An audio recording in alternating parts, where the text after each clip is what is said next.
The Real Rejects. Give it up. We got that. We figured it out. It's a secret. How you guys doing? You guys doing good? Yes, sir. I didn't do a count here. 1, 2, 3, 4, 5. So there's 6 of us. 2 chairs. We're gonna pull this off. How do you think we should do it? Maybe stand here? That way we could be equal with everybody. We're not towering over. We're not better than everyone. This is Koy. This is Jackie. They're just coming. Paige. Aaron. We got little John over here. We got Tara. I'll just squat. We're actually live on YouTube right now, too. I think we're the only one at Multicon who's live right now. And John Humphrey, you got to find a way up here whilst also managing the live stream. You can do it simultaneously. Okay.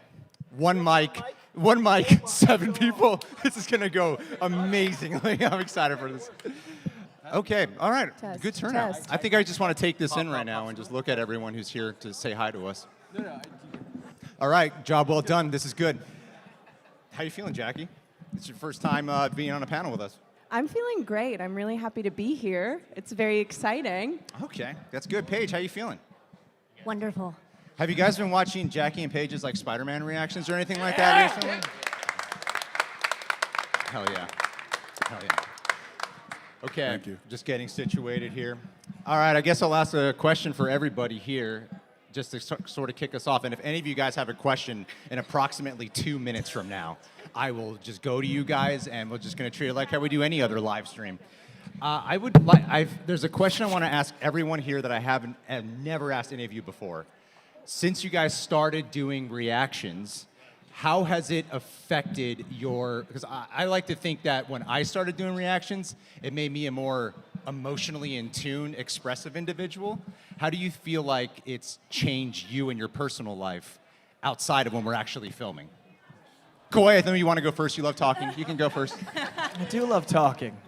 I think it's made me more aware of thinking while I speak as opposed to thinking before I speak as you're supposed to. There's a different kind of circular breathing thing that happens in your brain when you're reacting. So in the same way it's like playing an instrument or having to navigate a conversation where the other person isn't media trained, likewise a reaction is having to articulate in real time in order to catch the moment before you miss the next moment. So it's like circular breathing for your brain. All right. That's such a Koy answer. I was like, I kept up with half of that. Aaron. Same question. Oh, man.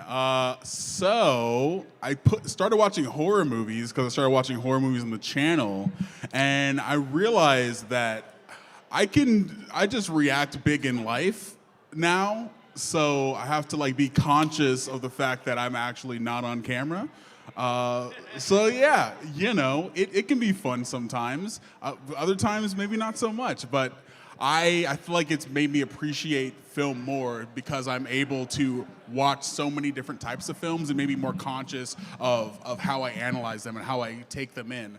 So it's helped me formulate my opinions quicker. So yeah, I think this is a great job and I feel like one of the luckiest people in the world. I appreciate that, man.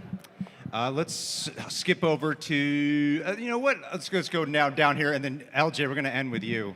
And then eventually John Humphrey will join the stage. Then we'll really end with John. Tara. I'm so glad we separated by sexes like we do at Rejects. That's We're how not you allowed gotta to do it. talk to each other. Boundaries There's girls are over there. important. The literal divide.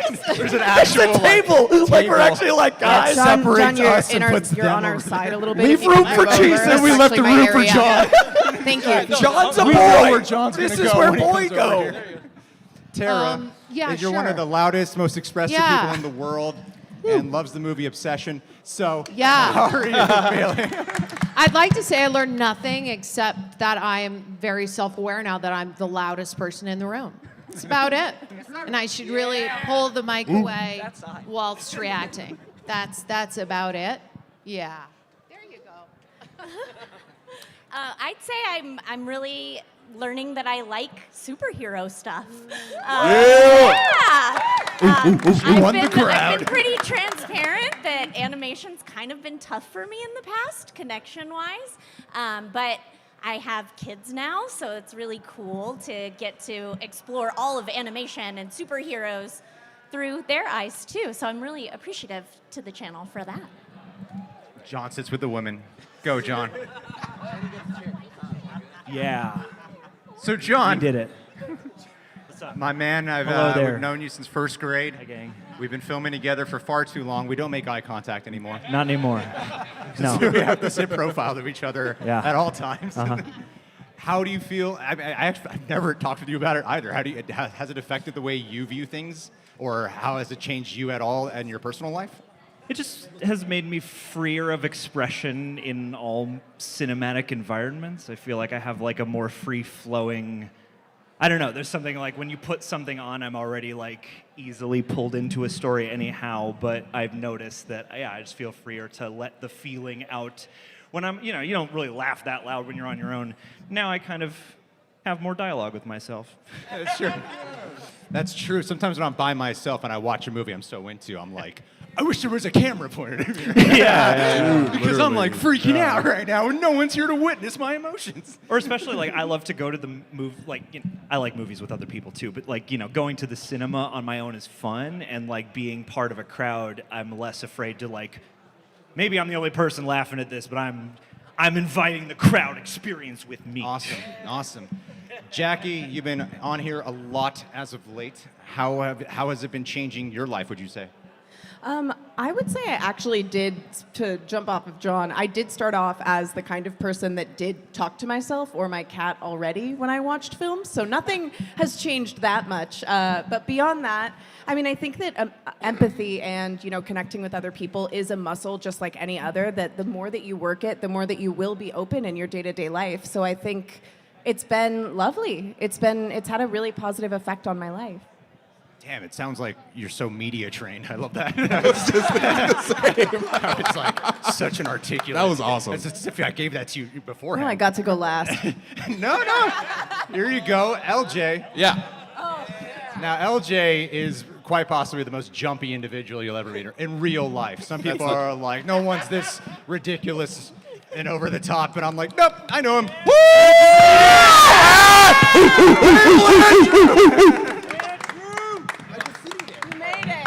He escaped Valley Meadow.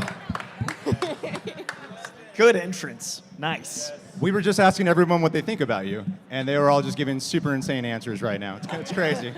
It's crazy. Yeah. There you go. Sex. LJ, someone whisper the question to Andrew so he gets time to think. LJ. No. Actually, answer the question, my friend. And let's raise you up because there's a camera over there. Oh, there that's you right. go. That makes sense. Oh, you're doing the Breakfast Club. That's cute. Wait, what? I forgot. What was the question? No. For John and wait. question. How have reactions changed? Change it. Okay. What were you thinking of the last few minutes? What was happening? What was going on at the table? Change the question. What was going through your mind in the last 10 minutes right now? Number one, where's Andrew? I was concerned about Andrew. Number two, I was trying to sit under this table. That's basically it. I haven't really changed. I love it. That's called meat and potatoes, baby. Yeah. That's some real. I'm so glad we had the media trained So glad- answer right I'm before. so glad we like made you this laugh. great poignant answer, and then I couldn't fit under this table. Yeah. And frankly, it messed shit up. Hasn't done shit for me. I don't know what to do now. Hasn't No, changed me at all. okay.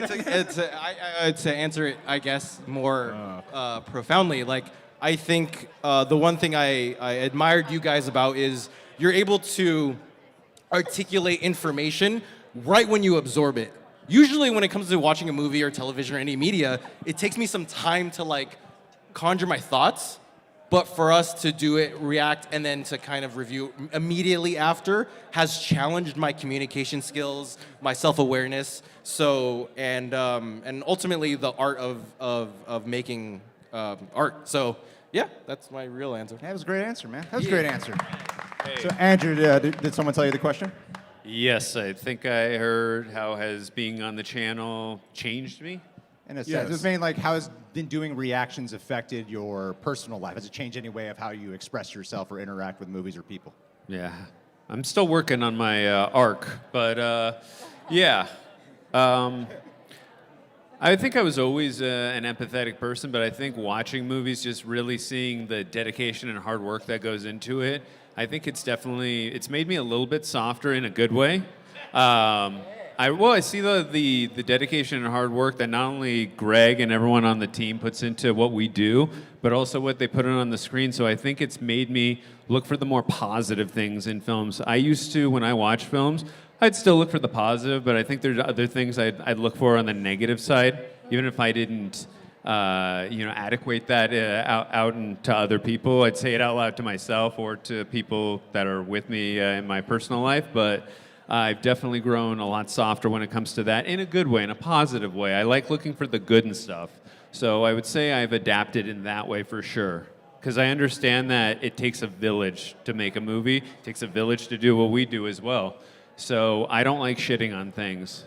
So I'd say that's one portion of my arc. I'm still working on other portions of it as of now. But that's the biggest way. I think I've grown when it comes to being on the channel and just working with people I love too. I think that no matter what you do, if you work with people you love, it just makes it so much more fun to come to work. So, yes. All right, good answer. Tara, I'm just going to ask really quick, if Roxy was here and not home, what do you feel like, she had to go back to Boston for a bit. If Roxy was here, what do you think her answer would be? And can you do an impersonation of her? Oh, that's okay. You got this. She Oh, needs social can media I? flip outs right now, so I don't know. It's Roxy. She would probably think about it and then maybe talk about horror and that she's glad to be reacting with me and it's changed her because of me. Yeah. I think accurate. that's the answer. That sounds accurate. Yeah. That sounds accurate. Does anybody here present, how much time do we have left? I know we got a short, this is kind of not very long. 5 minutes. Who has does anyone here have a question? Yes, sir. Okay. I'm going to you. Okay. This is for all the rejects. First of all, love your channel. I've been watching this since day one. You really inspired me to be a rising content creator. And just a curious question. Out of all the movies that we released so far in 2026, what exactly is your favorite movie of the year? Project Hail Mary. Odyssey second, Spider-Man third. Everyone just starts shouting it out so we can get another question in. Obsession. I not loved popular. World War Z. Are you What'd you talking- say? World War Z? World War Z. Oh, she doesn't get to go to the theaters anymore. Yeah, that's right. I'll go with E.T. Okay, yeah, all right. Yeah, actually, I changed my answer. I love that one. My favorite movie I saw in 2026 is not a new movie, but it will change your life. And it stars Marlon Wayans, and it's called Little Man. Did you answer it? And mine would be Obsession. Actually, I think it would be Obsession. And LJ, what about you? It hasn't come out yet, but Dune 3 will be my favorite movie. I got one more. Project Hail Mary. That movie was amazing. I loved Project Hail Mary. People involved with the film ended up messaging us because of your guys' reaction. That was pretty awesome, man. That was our intention. We got one more question. Oh, wait, I didn't answer. Either Spider. No, you guys. Spider-Man, Spider-Man Brand New Day, or The Invite. Those are my favorites of this year. Good picks. Good picks. Aaron answers first the next question. Jackie, Paige, Little John, and Olivia from the Tired Witches podcast. But what does it feel like to come on board this channel reaction, or in the case of her, a podcast talking about books, and contribute to, with your own identity in charge, especially since the reaction landscape, as we're going to get into later, has changed so much in so many years? I mean, it's amazing, honestly. I feel like I dreamed this job into existence. All I ever wanted was to watch movies for my whole life. And truly, I mean, my husband has even commented as we get to know everybody on this channel, they are truly some of the kindest people and have been incredibly welcoming and I know given us great tips and just feel really, really lucky, really. Yeah, I mean, I would definitely agree. I feel like when I originally met with Greg, I was kind of like, wow, I think I might be perfect for this job because I live under a rock and I've never seen Lord of the Rings, I've never seen Star Wars. I don't know where I was or what I was doing. But I completely agree with Paige. It's been so much fun. Everyone is so kind. It feels nice to get to just practice empathy again, like for a living. And what else was I going to say? Yeah, it definitely, I think it caught me off guard at first, you know, having your videos be pushed out to like 1.5 million people. I was just a normal girl, and that's pretty crazy. But the team has been really great, you know? It's been super fun, and everyone's been really nice. Yeah. You're one of the girls. Wait. So wait. How does it feel to be part of the channel? Oh, cool. Okay. Where are you, John? John. Hold on. All right. He's under the table. How many times have I changed position? This is amazing. This is what, in 20 minutes. Like a little John's moon on a on lot of oil hat. spice right now. All right. No, I feel like the freshman joining the varsity team. Yeah. I feel as if like You're I'm that still good as a freshman. I'm sorry? You're that good as a freshman. Oh, I love you. No, was nice. I feel legitimately as kind of a movie fan and a media fan, film fan, so on and so forth. As much as I enjoy it, again, I still feel like overwhelmed with love and appreciation with being able to, communicate not only what I love to do and watch stuff, but also be among friends. So. Hell yeah, man. I've known John a long time. Woo-hoo! Is anyone here? We actually have a couple more minutes than we expected, actually. Does anyone have a question? We're going to go Flintstones and then Eric. Here we go. All right, we're going to get them all. What? All right. Is there ever a movie or like a show or something that like is so niche you think like pretty much no one will get it, that it somehow everyone does every time? Aaron, you got to answer. Aaron. What was the question? Like you think is very niche, but like everyone always gets it and you're always surprised. A thing I think is always niche. Something niche that like defies the odds and everyone likes it when you show it to them. Like something that works despite being so niche. Duh. Phone a friend. Let's see. Corey, Corey's got one ready to go. That's a niche thing. I'm just going to pop in here because Good, he Tara. needs time. Love Island.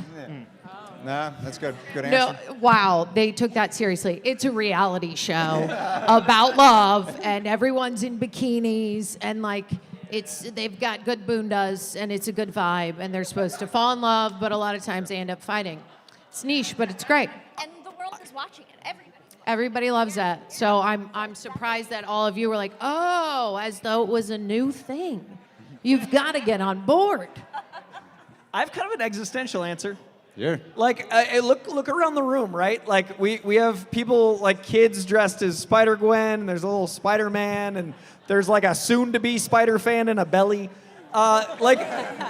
This stuff, we're in the Skierball Center right now, and this stuff was so niche not one generation ago that we didn't get to celebrate it publicly. And now we're literally gathered together in a room on camera with people dressed up, and we've made the niche. Like, we have made the niche pop culture. So I think that is my answer for the power of positive empathy towards art. Like, we've made this culture about sharing and being together on purpose. So I think that's really worth noting. Awesome. Aaron, have you concluded something? Huzzah. Something that's niche that I. I That's tried to crazy, save this, dog. man. You really did, man. You know what? Are we allowed to cuss here? Fuck Children it. dressed as I'm spider sorry. people. I'm sorry, I kids. see them. You looked right at the baby and said that. You know, I've been looked in doing her this eyes. movie. I'm so sorry, little girl in the Spider-Girl outfit. Oh, Jesus Christ. You know, I started watching this movie recently called Fighting Words. It's like a movie from the early 2000s. It's like about poetry, and it's done like a sports movie, and it's not good, but it's a lot of fun. So that's niche. So I'll go with that. Cool. Eric, I know you have. Eric's been actually a big part of our team behind the scenes. You got a question for us? Nerd Chronic shouts out. My question's for Greg, specifically. I spoke to you a few years ago about your goal of creating a team to lighten the load of the channel and to build it out into a more, formative brand. And I feel like you've done that now. So how does it feel to have accomplished that now after those few years? Yeah. I find that an interesting question because it doesn't ever really feel. I always get a little weirded out when people are like, "Look at what you've built. Look at what you've done," because I'm like, yes, I've led it, and a lot of it has been like my direction and ideas and who to bring on, but it's never felt like an I thing. It's always felt like community and we, and there is something that I do take for granted, which is that I do get to enjoy this experience with other people all the time. Like I grew up on like Conan O'Brien and like talk shows and stuff, and a lot of YouTubers are very individual. And when this was first growing, I was very individual for the first few years. But now to have like a group of people, John here the longest, absolutely, has been it's something that I don't think enough about, to be totally honest with you. I want to have like a profound answer, but now I'm feeling a lot more warm about it, and I'm grateful for all you guys. I don't say that enough. I really don't. So thank you guys. Thank you guys. Time's up. We got 1 minute. We got 1 minute. Anyone ask just a yes or no question. Yes or no question. Mustard. Mustard. Ketchup. Mustard. Mustard. Mustard's for puking, and I want to be explaining myself. All right, another. Get it. You get it. For puking? It's for not puking. You take a spoon of mustard and you won't puke. I haven't puked since 2006. 20 years strong this year. Thanksgiving, We're baby. raised very differently. That's a helpful Shout out mustard. tip. You can take that home today. Well, we're going out strong right We're now. going out strong. That warm And you know moment of like, what? I That should there's- think about community more. There's But no- mustard stops it from puking. No, oh my God, Lulu Dallas multi-pass. Hell yeah, that is such a great outfit. Multi-pass. Anyway, guys, thank you so much for coming out. Coming up next is Media Nights. I'm going to be hosting them. It's our first ever live panel. First ever, so please, participate. They're nervous, and I want them to be nervous. And then Heroes of Reforged actor, and then my brother, Jaby Koay from CinePals. So you'll be annoyed with me by the end of the night, but please stick around. Thank you, guys. Thank you, Thank you, Bob. everybody. Thank you all. We appreciate you. Yeah. I don't think we're getting up yet. Oh, picture, yes. I think selfie.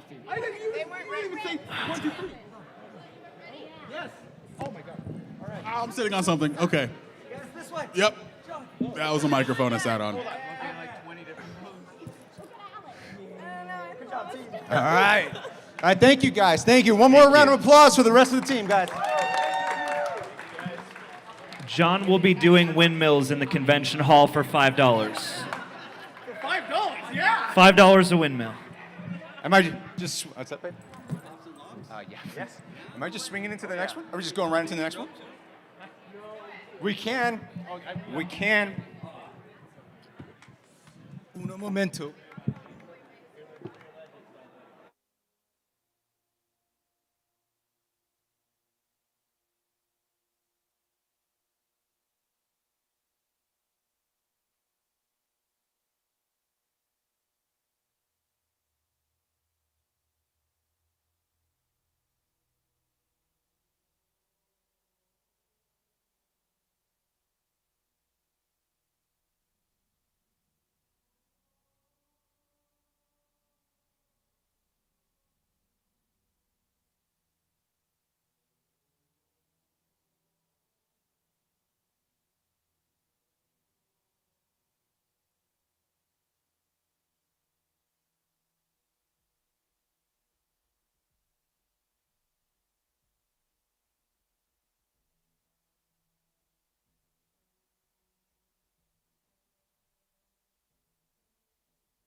Would you like 3 mics or 2 mics? Hello? Hello. Okay, cool. Thank you. Hello? Perfect. Yep. And then,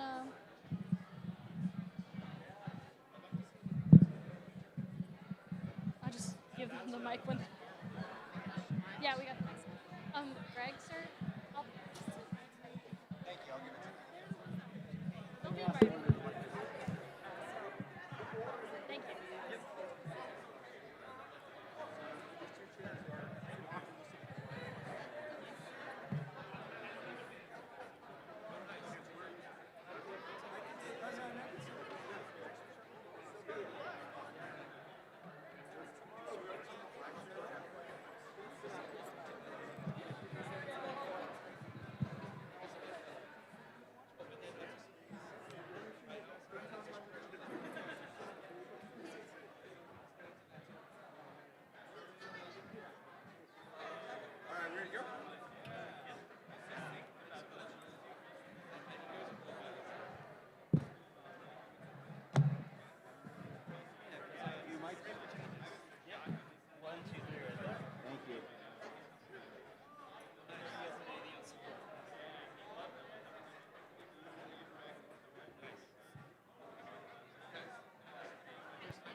Hello. Okay.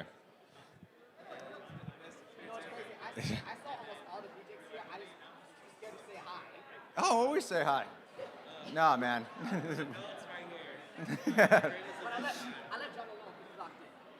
John's the one person you can approach. All right. Are we good? Are we good? Yeah. Okay. Yeah. All right. Okay, so right now we have like a little under 700 people who are watching live right now, which is really cool. I just want to shout, thanks, baby. I just want to shout out some people who gave everyone who is contributing right now on the live stream. It's all going to Multicon and everything's going to mental health charities. So just to shout out a couple of people here. Alan Smithy, 9227, thank you so much. And of course, Just Khaleesi as well. Anything you guys contribute goes right to helping support some mental health charities. And now, I'm going to bring up two people. The guy of them I've become very close with randomly in the past few weeks when I called for help about something, and then we've just been talking all the time ever since. And it's just weird. Like, they've been, how long are you guys been doing it? Like 3 years? 3 years, and their views are insane, and they've become like the most dominant reaction channel as of late, and rightfully so, and I want them to tell me all their secrets so we can take over them. All right, so let's bring up Ari and Denise from the Media Nights, their first ever live show ever. Sorry. Hell yeah.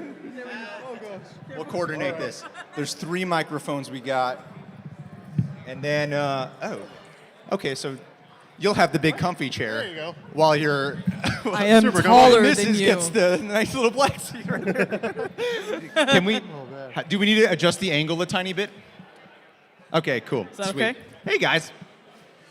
All right. So, unlike the last panel, I actually prepped a few questions for you guys today. Oh, no. I feel like we're going to ask a little bit of some deep questions here. Are you ready for it? Oh, so ready. No, Been absolutely preparing not. for the past like 4 hours. We were freaking out like 5 hours ago, like, oh my God, this is happening. Yeah, full-on anxiety So now attack. we're over it. We're good. What you guys don't know is they live like, I won't say where they live, but they live in the middle of literally nowhere. And they have like, they don't know anybody else out there. And every one of their connections online is only online. It's Like, all online. Yep. Yeah, whereas We like don't leave the house. they don't leave the house. That's why they're always on top of it. And I was going through some of your guys' prior interviews, and I've heard you guys call your channel a video diary before. And which one, so I'm kind of curious, as I think about this for myself sometimes. Do you guys have an old reaction that kind of feels difficult to revisit because you can see a version of yourself that you no longer are, or you're like, you feel like you're better on camera? Is there something you feel like a little uncomfortable to go check out? Go ahead. I could have started lighter. I could have started way lighter. That's just That is heavy. That's a little too introspective. You know what's funny? I look at some of our older videos sometimes, and it's like, mostly I look at it with fondness because I'm like, aw, like we were really trying our best. But like, I judge myself a little harshly maybe, but I feel like I could have come out of my shell a little bit more. Had so much camera fright. And I feel like that kind of held me back a little bit. And I feel like I didn't really show a lot of personality because I was scared of saying the wrong thing or upsetting people or something like that. And I wouldn't necessarily say it's like, oh, it's hard to watch, but I don't watch them. But you genuinely feel like you've actually grown. Yeah. I would like to think so. I hope so after 3 years. I hope yeah. so. Yeah. For me, it's for a specific video. I was actually recently rewatching just to see how we did. I was thinking about the Prisoners film. Okay. And we reacted to that about very early in the career, like of doing this. And I watched that video. We were so quiet and so mellow. And I'm like, that was not us. I'm like, I don't know what the hell we were trying to show. I was like, we were like so well behaved. And yeah, I think getting out of your shell a little bit more, getting to interact with so many people on a daily has really helped us just be able to communicate better. Like whatever is in our mind, we are able to project that in a much cleaner way, a much more authentic way to who we are. What do you think separates you guys from? There's obviously a lot of channels that do reactions now, and I feel like you guys are over 500,000 subscribers right now. But that's also that can be misleading in the sense of just how well your guys' views actually do. Where you guys are competing with, like, you guys often way outperform like what Real Rejects can produce, and a lot of other channels with way more followers. What do you think it is about you two? I know you guys are super humble and whatever, but what do you think it is sincerely about you two that people are gravitating towards? Honestly, I think it's, for one, like our chemistry. I think it comes across as real and natural because it is real and natural. We figured out very early on that we got along very, very well, and we've just been building upon that relationship. And then we were at a place where we felt comfortable sharing that with the world. And the more we did that, we realized that there's a lot of people that think like us out there. And I think the more people felt invited to a place like that, the better everybody just felt, the more natural it just felt all around, Yeah. So I feel like that's it. That's the core. Yeah. I feel like it's also kind of getting more comfortable with our regular banter and having that be part of our reaction.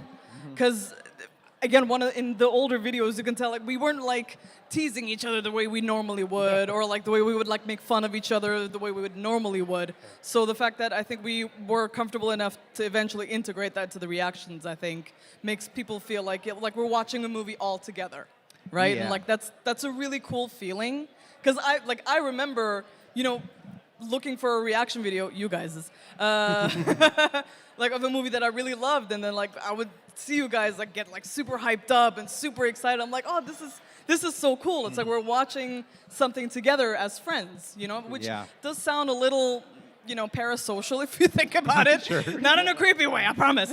But it, especially like during times of COVID and stuff like that, when you feel really isolated, or maybe something's going on in your life, it's a really nice way to kind of feel like you're building a community, I guess. So I think that's kind of... Well, on the parasocial side, I think part of the parasocial side that I have felt is I feel like I'm hanging out with a couple, which is what's happening in that moment. Like I'm hanging out with a couple. So I am curious, how do you feel like your relationship has strengthened through the process of doing this?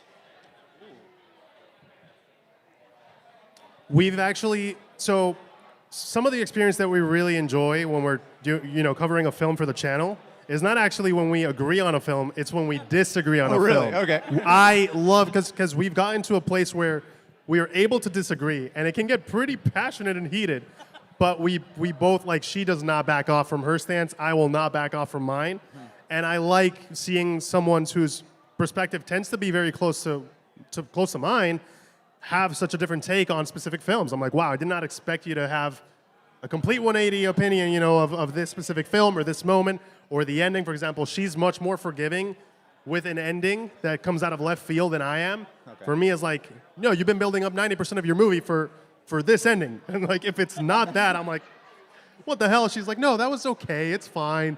The movie's all right. I'm like, no, that's bad. You don't do that, Especially like ambiguous endings. Oh, like like open-ended, like Inception or something? Yes. Yeah, I mean, I think Inception is like the exception, right, that is, for you? Well, I think for that film, in my opinion, it doesn't really matter what the ending is. It's what you want it to be, really, because that's what the movie is about. Okay. No spoilers, but... so I feel like for that one in particular, no, but there's others where I feel like the ending is just not as strong as the main build-up to that ending. I'm like, it's kind of a disservice to the entire film. She's able to kind of be like, okay, this is what I've enjoyed. I'm going to still enjoy it. And that doesn't taint her experience. So in a weird way, has this bettered your guys' like conflict resolve communication? Actually, yeah. Yes. Oh, that's yes, so it has, fascinating. Greg. Thank you. Yeah, it has. We like, it's more of a debate now. Where it's like, you know, we're not cooking at home tonight. Oh, okay. All right. I guess we're getting takeout.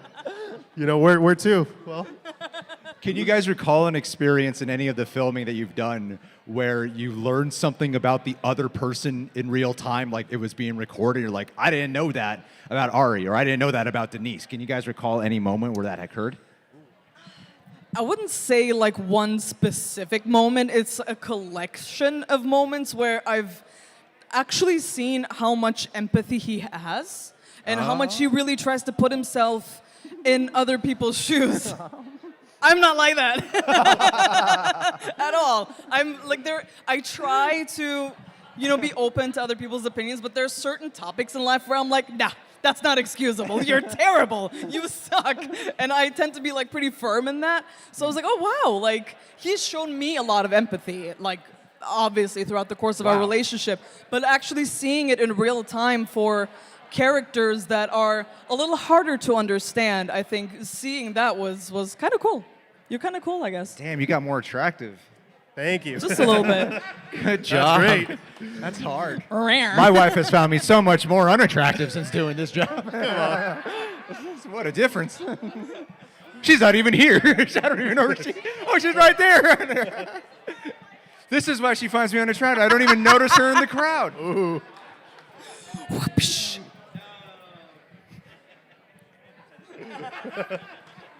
Do you have an answer? She gave you all this praise, and you're like, I got nothing for her. No, I learned absolutely nothing about her. You know what? It doesn't count anymore because you had to remind me. Yeah, Let's no. get to the next one. No, come on. I think you're harder on yourself than who you really are. I do think you have a lot of empathy. I do agree that with some topics, she's like, this is how she navigates that, and there's no way of moving her. Yeah. But she's become a lot more flexible throughout the years, and I've seen her grow throughout the past couple of years, especially with some harder topics. She's like, well, she's like, I don't agree with it, but I can now start to understand why a character could do something like that. When 3 years ago, she would be like, that guy has to go. That guy has to die. He cannot develop. There's no way. I'm never following that guy. Now she actually gives the benefit of, the growth for a character. That's true. That's a good point. Damn, that's awesome. I see why you guys hang out with each other. That's really good. It's almost like we get along. Almost like you get along. Actually, I mean, can I bring up the Odyssey? Yeah. Okay, so I know these two to skip movies more than almost everybody else that I know, even though like we have to skip movies a lot. Fortunately, with the team that we have, it's more like we get to draw straws now and decide who gets to actually. These guys skip all the time. And then I texted Ari yesterday, like, man, I really wish you could watch the Odyssey. And he's like, actually, we did. We got to watch it. We got to watch it. And We went I was to the like, movie you went to the theaters." movie theaters? That's insane. So how has it changed the way, I don't really have like a specific question here, but I feel like it's coming, is that how was it going to, 'cause I know you guys don't go to new releases. So what was the experience like going to a new release? Was there a feeling like, I am just grateful to be here, or was it met with, I wish I was reacting to this and people were watching? Was it conflicting, or was it just able to be accepting? May I? So You may. it's interesting because when you're, when you're reacting to a movie, you're very precisely dissecting it in real time. Yeah. Not just for the critique purpose, but also you're listening to your inner self, how you're being impacted emotionally with the story, with the music, with the cinematography, yada, yada. So you're very present. There's no room for, you can't disassociate in the middle of a reaction. You have to be there locked in. So for a person, we both have ADHD, can get very bad depending on how tired we are. And, we ground each other when we're reacting, and we get to be more present. We get to kind of pick apart more of the things that we enjoy of the film versus just passively watching it like any normal viewer would. Mm-hmm. So there are movies where we're like, I think if I was reacting to this, I would have maybe enjoyed it more. Or for example, Yes, yeah. does that happen to you too? Definitely, yeah. So for the Odyssey in particular, I mean, it's Nolan, guys, right? It's freaking Nolan. We were lucky enough to have a theater near us that was projecting it in 70 mil. We got to watch it in that format, and it was, I mean, if you're going to go out of your way to go watch anything right now, go watch that in that As format Nolan if you intended. can. As Nolan intended. Because it is a spectacle. It really is. It was really worth it, and we had a blast. That's cool that you guys got to have that for yourselves in that realm. And I know that when it came to like Avengers Endgame, you guys have said that that is an experience that you wish you could relive. So now we're going into Doomsday. What is it about Doomsday that you think, how do you, okay, I know you're creative, you like to write, so I'm going to ask you a bit of a creative question here. What do you think Doomsday has to do to recreate that feeling without simply copying Avengers Endgame?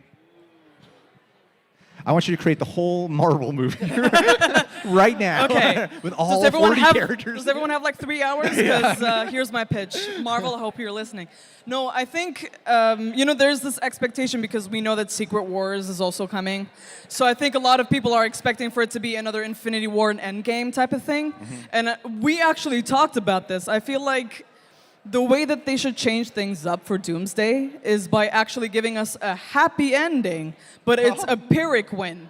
As in, yes, you won, but at what cost? Oh, he finished the sentence with you. Well, that was cool. Yeah, see? He has the helmet, too. Yeah, so that's awesome. It's really sick. So I think that's the way that you can really capture the audience, I think. Because, again, there's that expectation where, like, yes, everyone's going to lose, and then in the next one, everyone's going to win.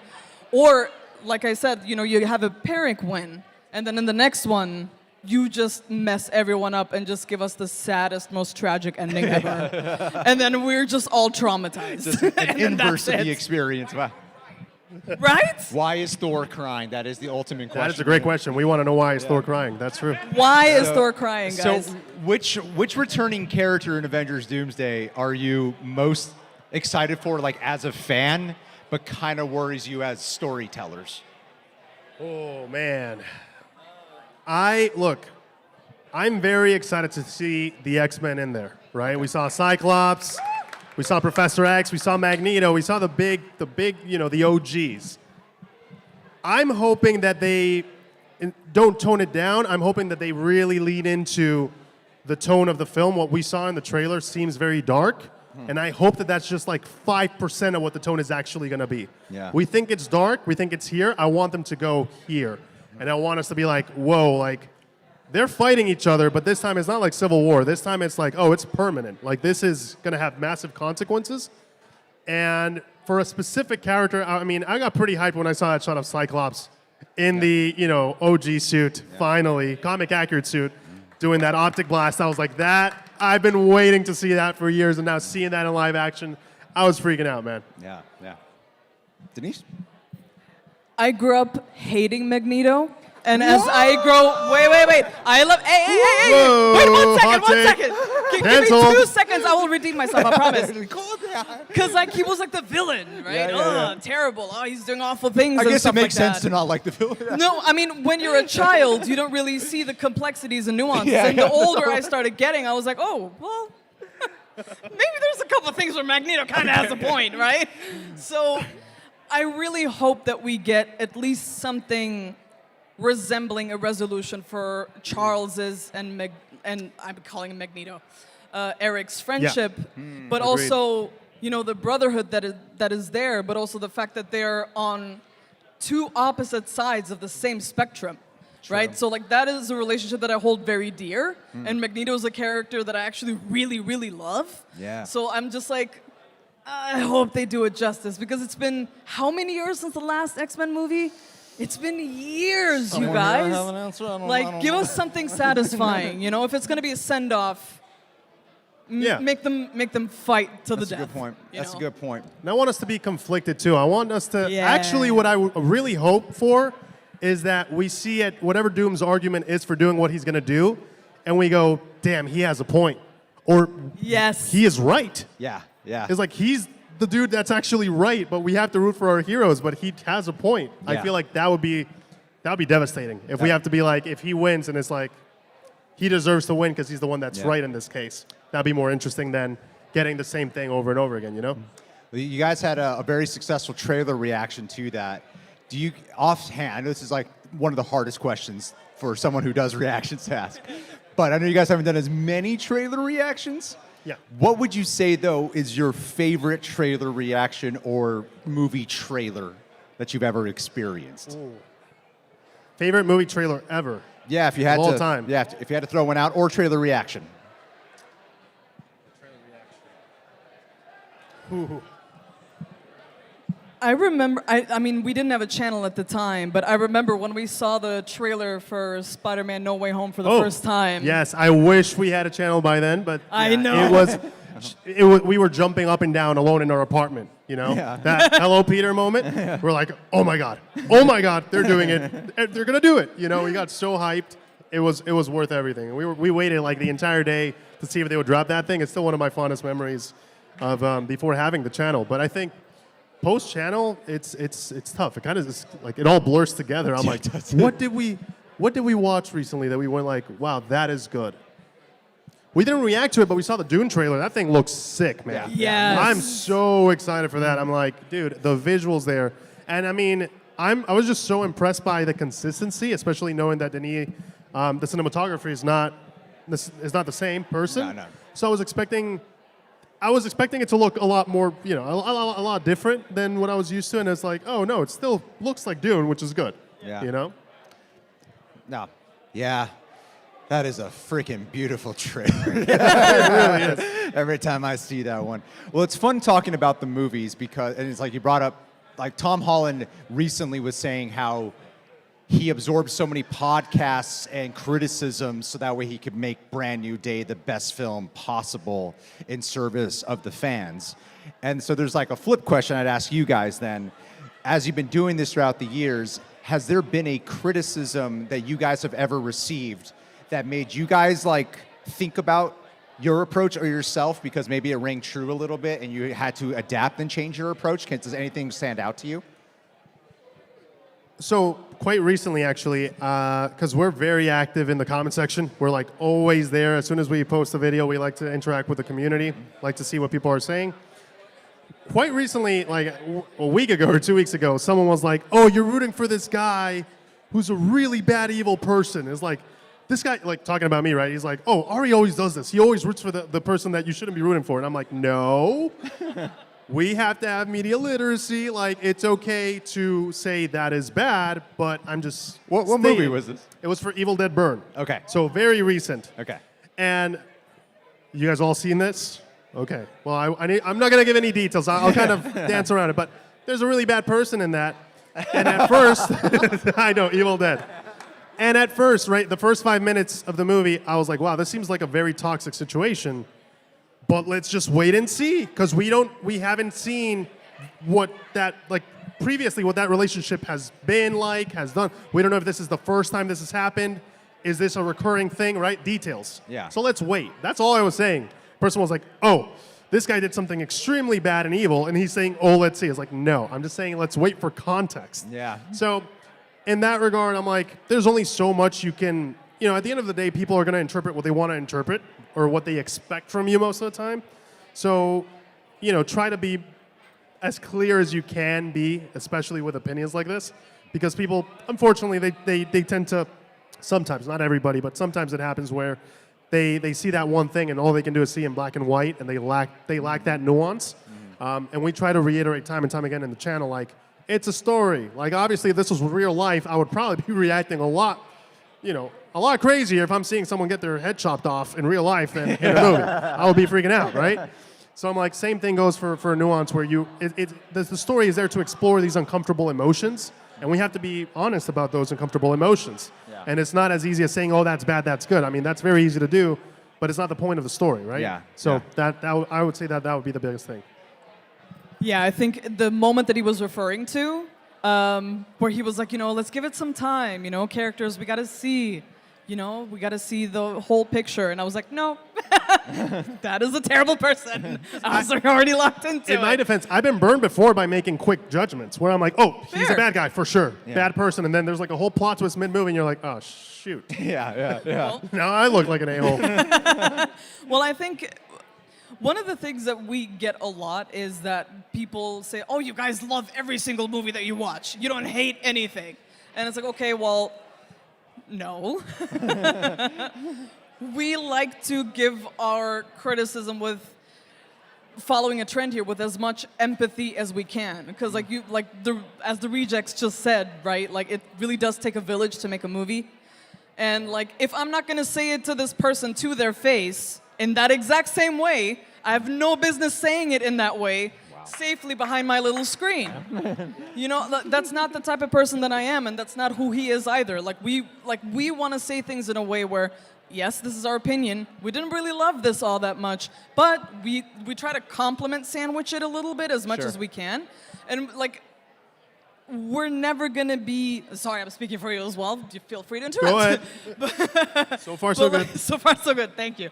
I may proceed. I feel like when we're critiquing something, you know, we try to be as kind as possible. We're never gonna be the type of people that just hate on a movie just because it feels good. You know, when you just hate and you just get on that train, and sometimes you just want to get it all out, right? But that's not the place for that. Like, I would much rather think about what comes out of my mouth and then kind of digest what it is that I'm thinking and why I'm feeling that way, instead of just saying, oh, this movie was ass. Are you guys willing to admit to any movie right now that you were like, that you wanted to just rail into, but decided against doing it? I know the consequences. Does it have to be a movie?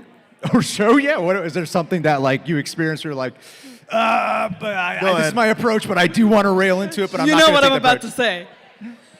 I have some feelings about this season of House of the Dragon. Okay. In particular, for my girl Rhaenyra. Okay.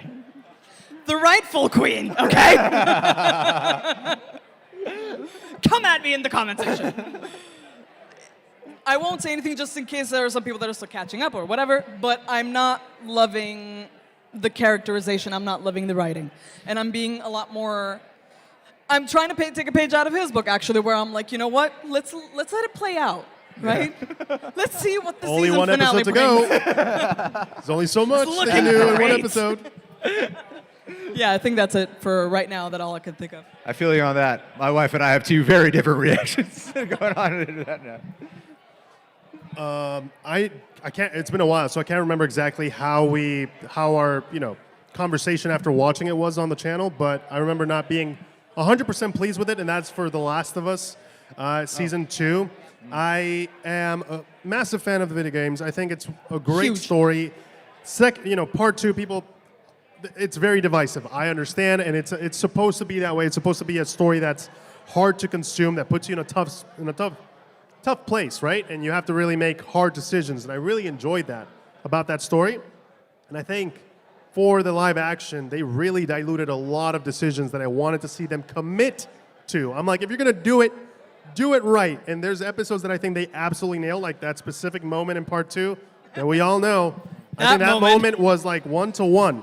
Episode 1, season 1, it was like a 1-to-1 of a video game. I'm like, this is looking great. But then as the show progressed, I'm like, there's a couple of characters that should be popping in right now that are not. There are a couple of things that should happen right now that are also not happening, and we're losing a lot of that depth that the story has. So it's like losing colors.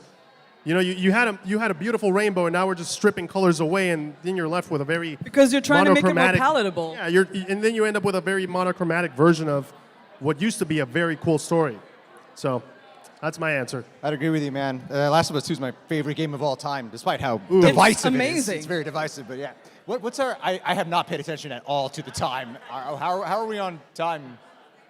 10 minutes? Do we have any? By the way, I should be fair and share the platform here. Does anybody have any questions they'd like to throw out to Ari and Denise? I'm coming to. Will this reach you? I'll try to reach you. Can we teamwork it?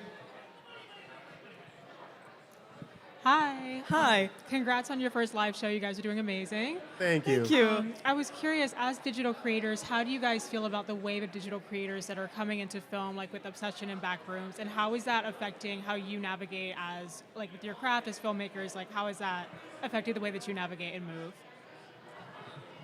That's a great question.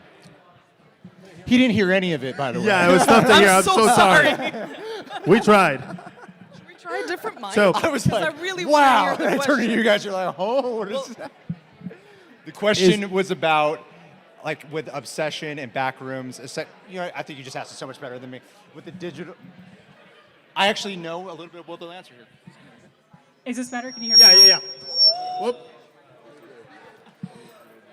Okay, better? There we go. Thank Yeah. you so much. Okay, yes. My question was, as digital creators, how do you feel about the rise of digital creators, like in entertainment, like with Obsession and Backrooms, and how has that affected how you move through the space and how you affect your craft, like as filmmakers? Okay.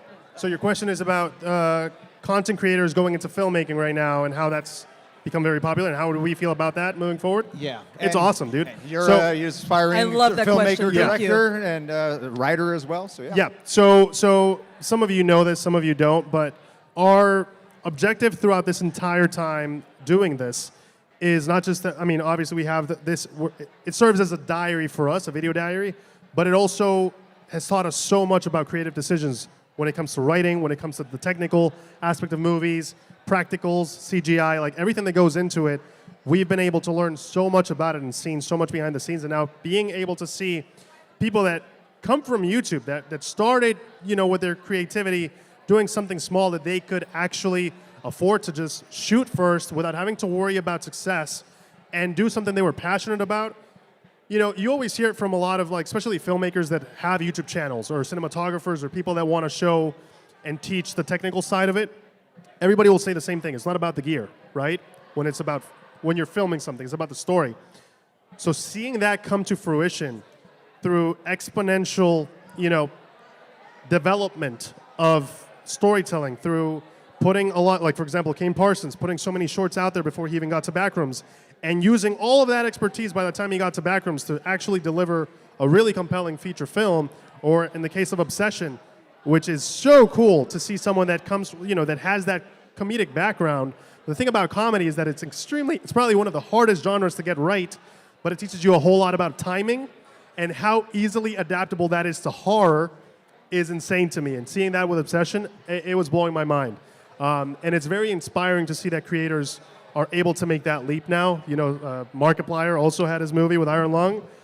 Also awesome Yeah. to see, such a massive creator be like, you know what, I don't have to make a movie, but I'm gonna. And he did a great job.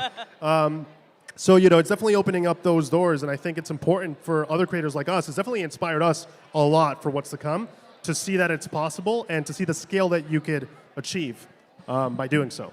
I think it's also a great way to kind of shake things up a bit in Hollywood. I feel like this does not go for all movies, obviously, but we're getting a lot of regurgitation, right? And we're getting the same actors, same, very similar stories. And again, to clarify, not all, but I feel like when we have content creators making movies, it's a way to show that, first of all, you can do it, and you can do it well, and you can do it like Markiplier completely independently, which I respect the hell out of. But also, you can cast nobodies, and your movie will still kill it. Yeah. It's about talent. It shouldn't be about the reputation and the name. And I understand, like, it is still a business. You want to make a profit. I get it.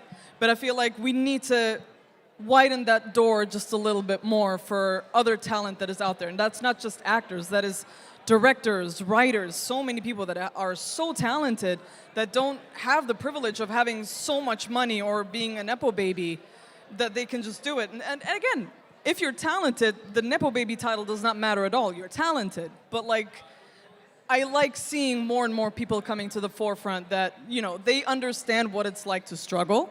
They understand what it's like to cry over that keyboard and just, you wrote 4 words in the past 2 weeks and that's it. Because they know what it's like that when they have that microphone in their hands, what they say is gonna matter. And that has me very excited. I find that very inspiring. Yeah, I mean, I'm talking a lot with Ari lately about. I'm always asking how's the writing going? Are you guys buckling down? A lot of people who get into YouTube don't We didn't start this with the intention of I want to be an influencer.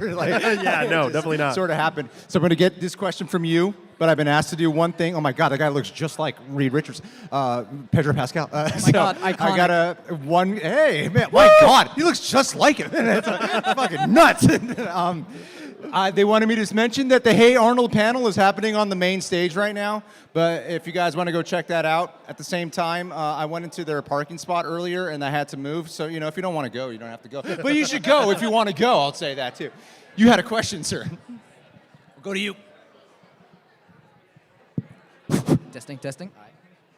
So this is coming from me being a rising content creator myself. What was it like trying to navigate in an ever-changing world of media where it seems like they're trying to capitalize on content creation right now? Because like on TikTok, it seems like you're getting like, it's so hard to get views and they're trying to bait you into buying views. And it seems like it's easy to get turned away from like what's natural quality content to like AI built content or just a repeat of everything over and over again. So like, what is your input on trying to navigate that and trying to stick out against all of that?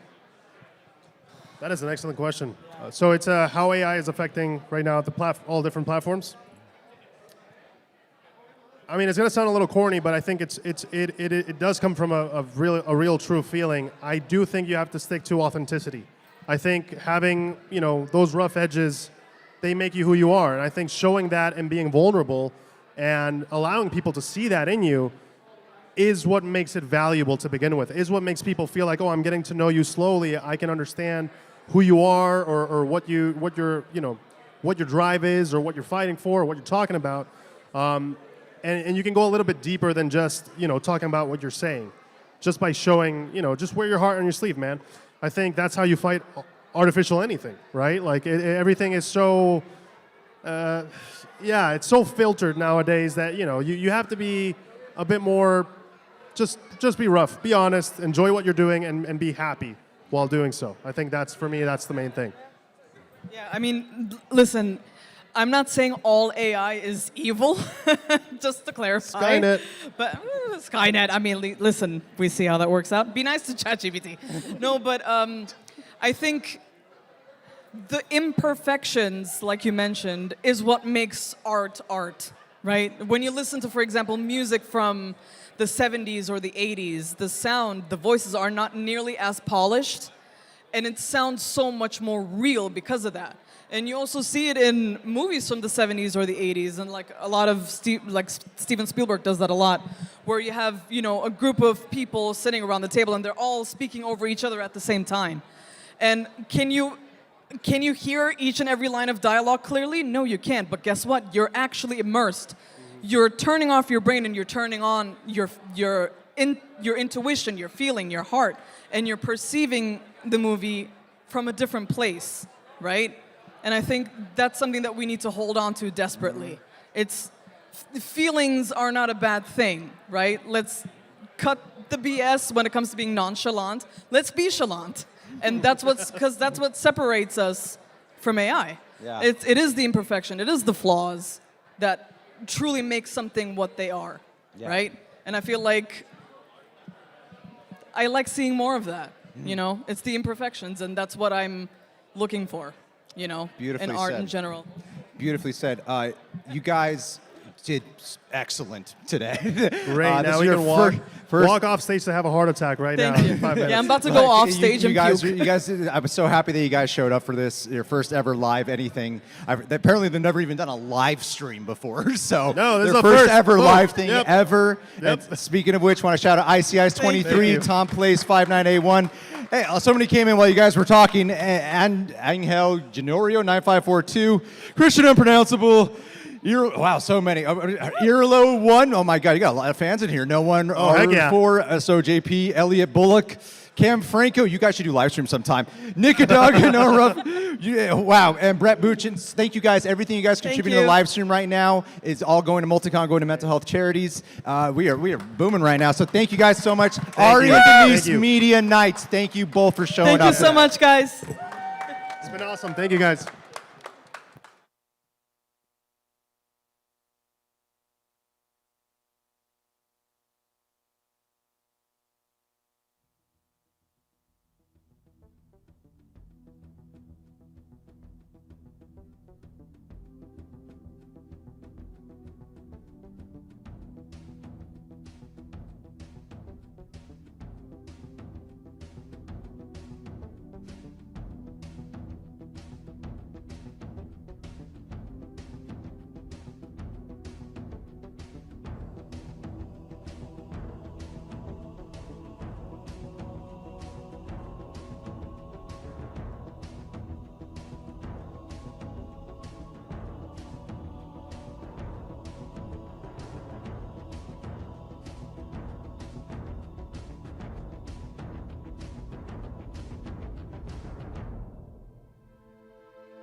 Is this on? All right, cool. Just want to give another reminder that if you want to watch the Hey Arnold panel, that is happening on the main stage right now. And additionally, they were saying, I took a photo of it to make sure I did not botch this. Everybody go to the Make an Impact auction table because every dollar goes to Make an Impact. And like everybody said, everyone on the live stream, every dollar is going to Make an Impact as well. Thank you guys. Next up, we're going to have Heroes Reforged. Which...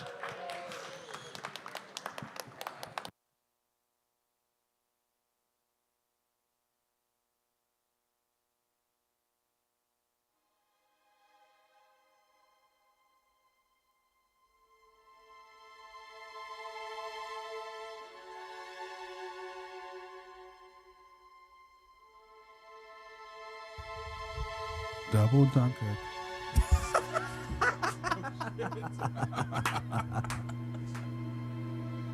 That was a perfect image.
Can I get the song?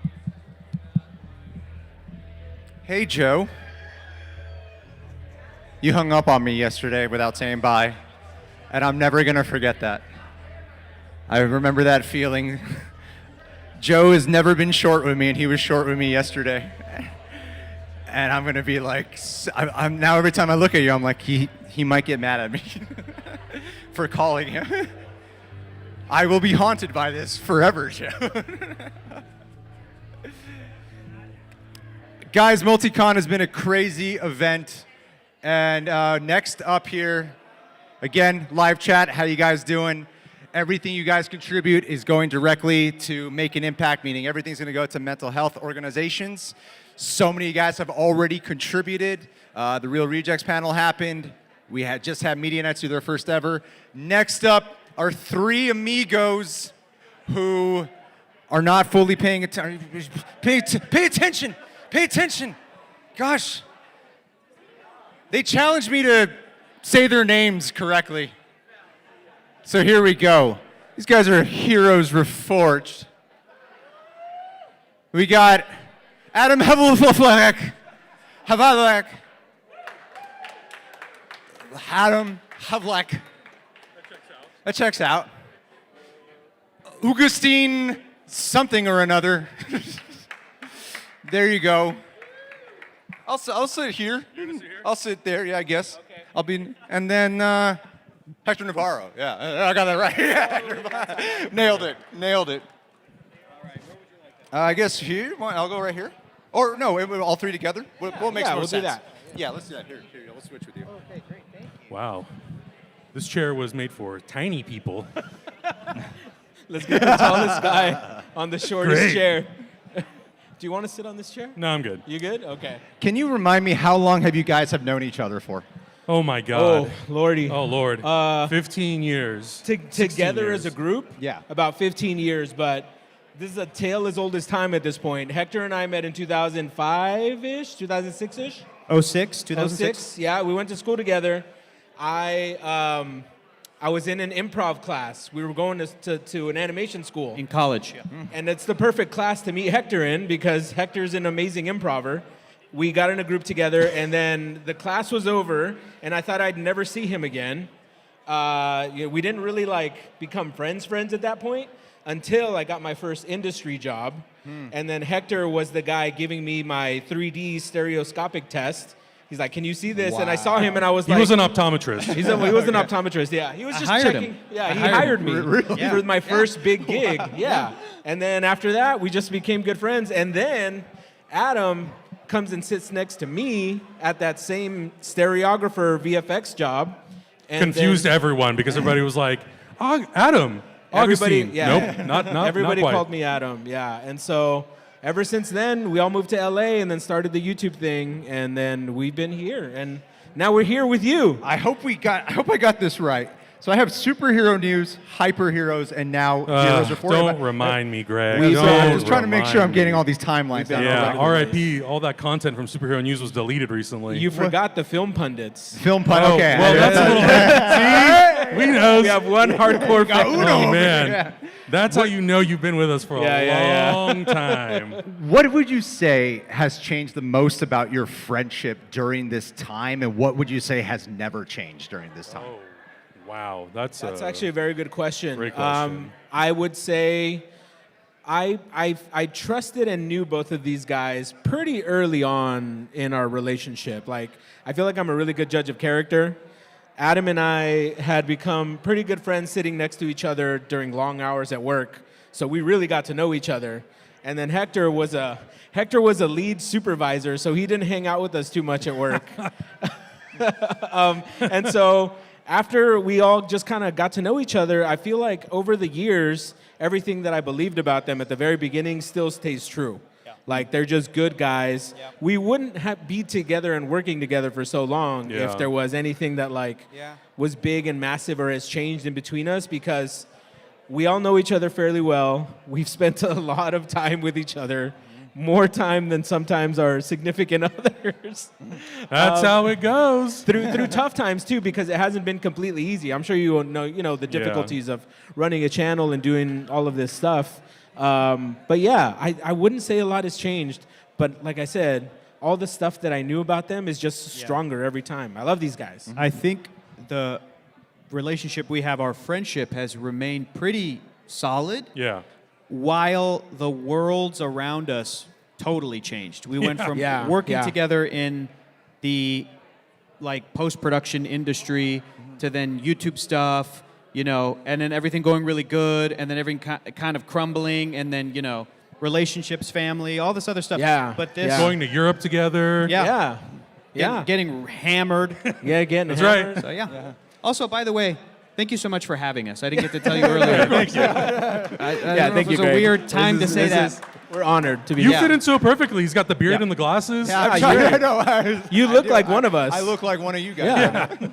What would you say was the thing that made Heroes Reforged really form its own identity after everything you guys have done? We've listed 3 other ones outside of Heroes Reforged.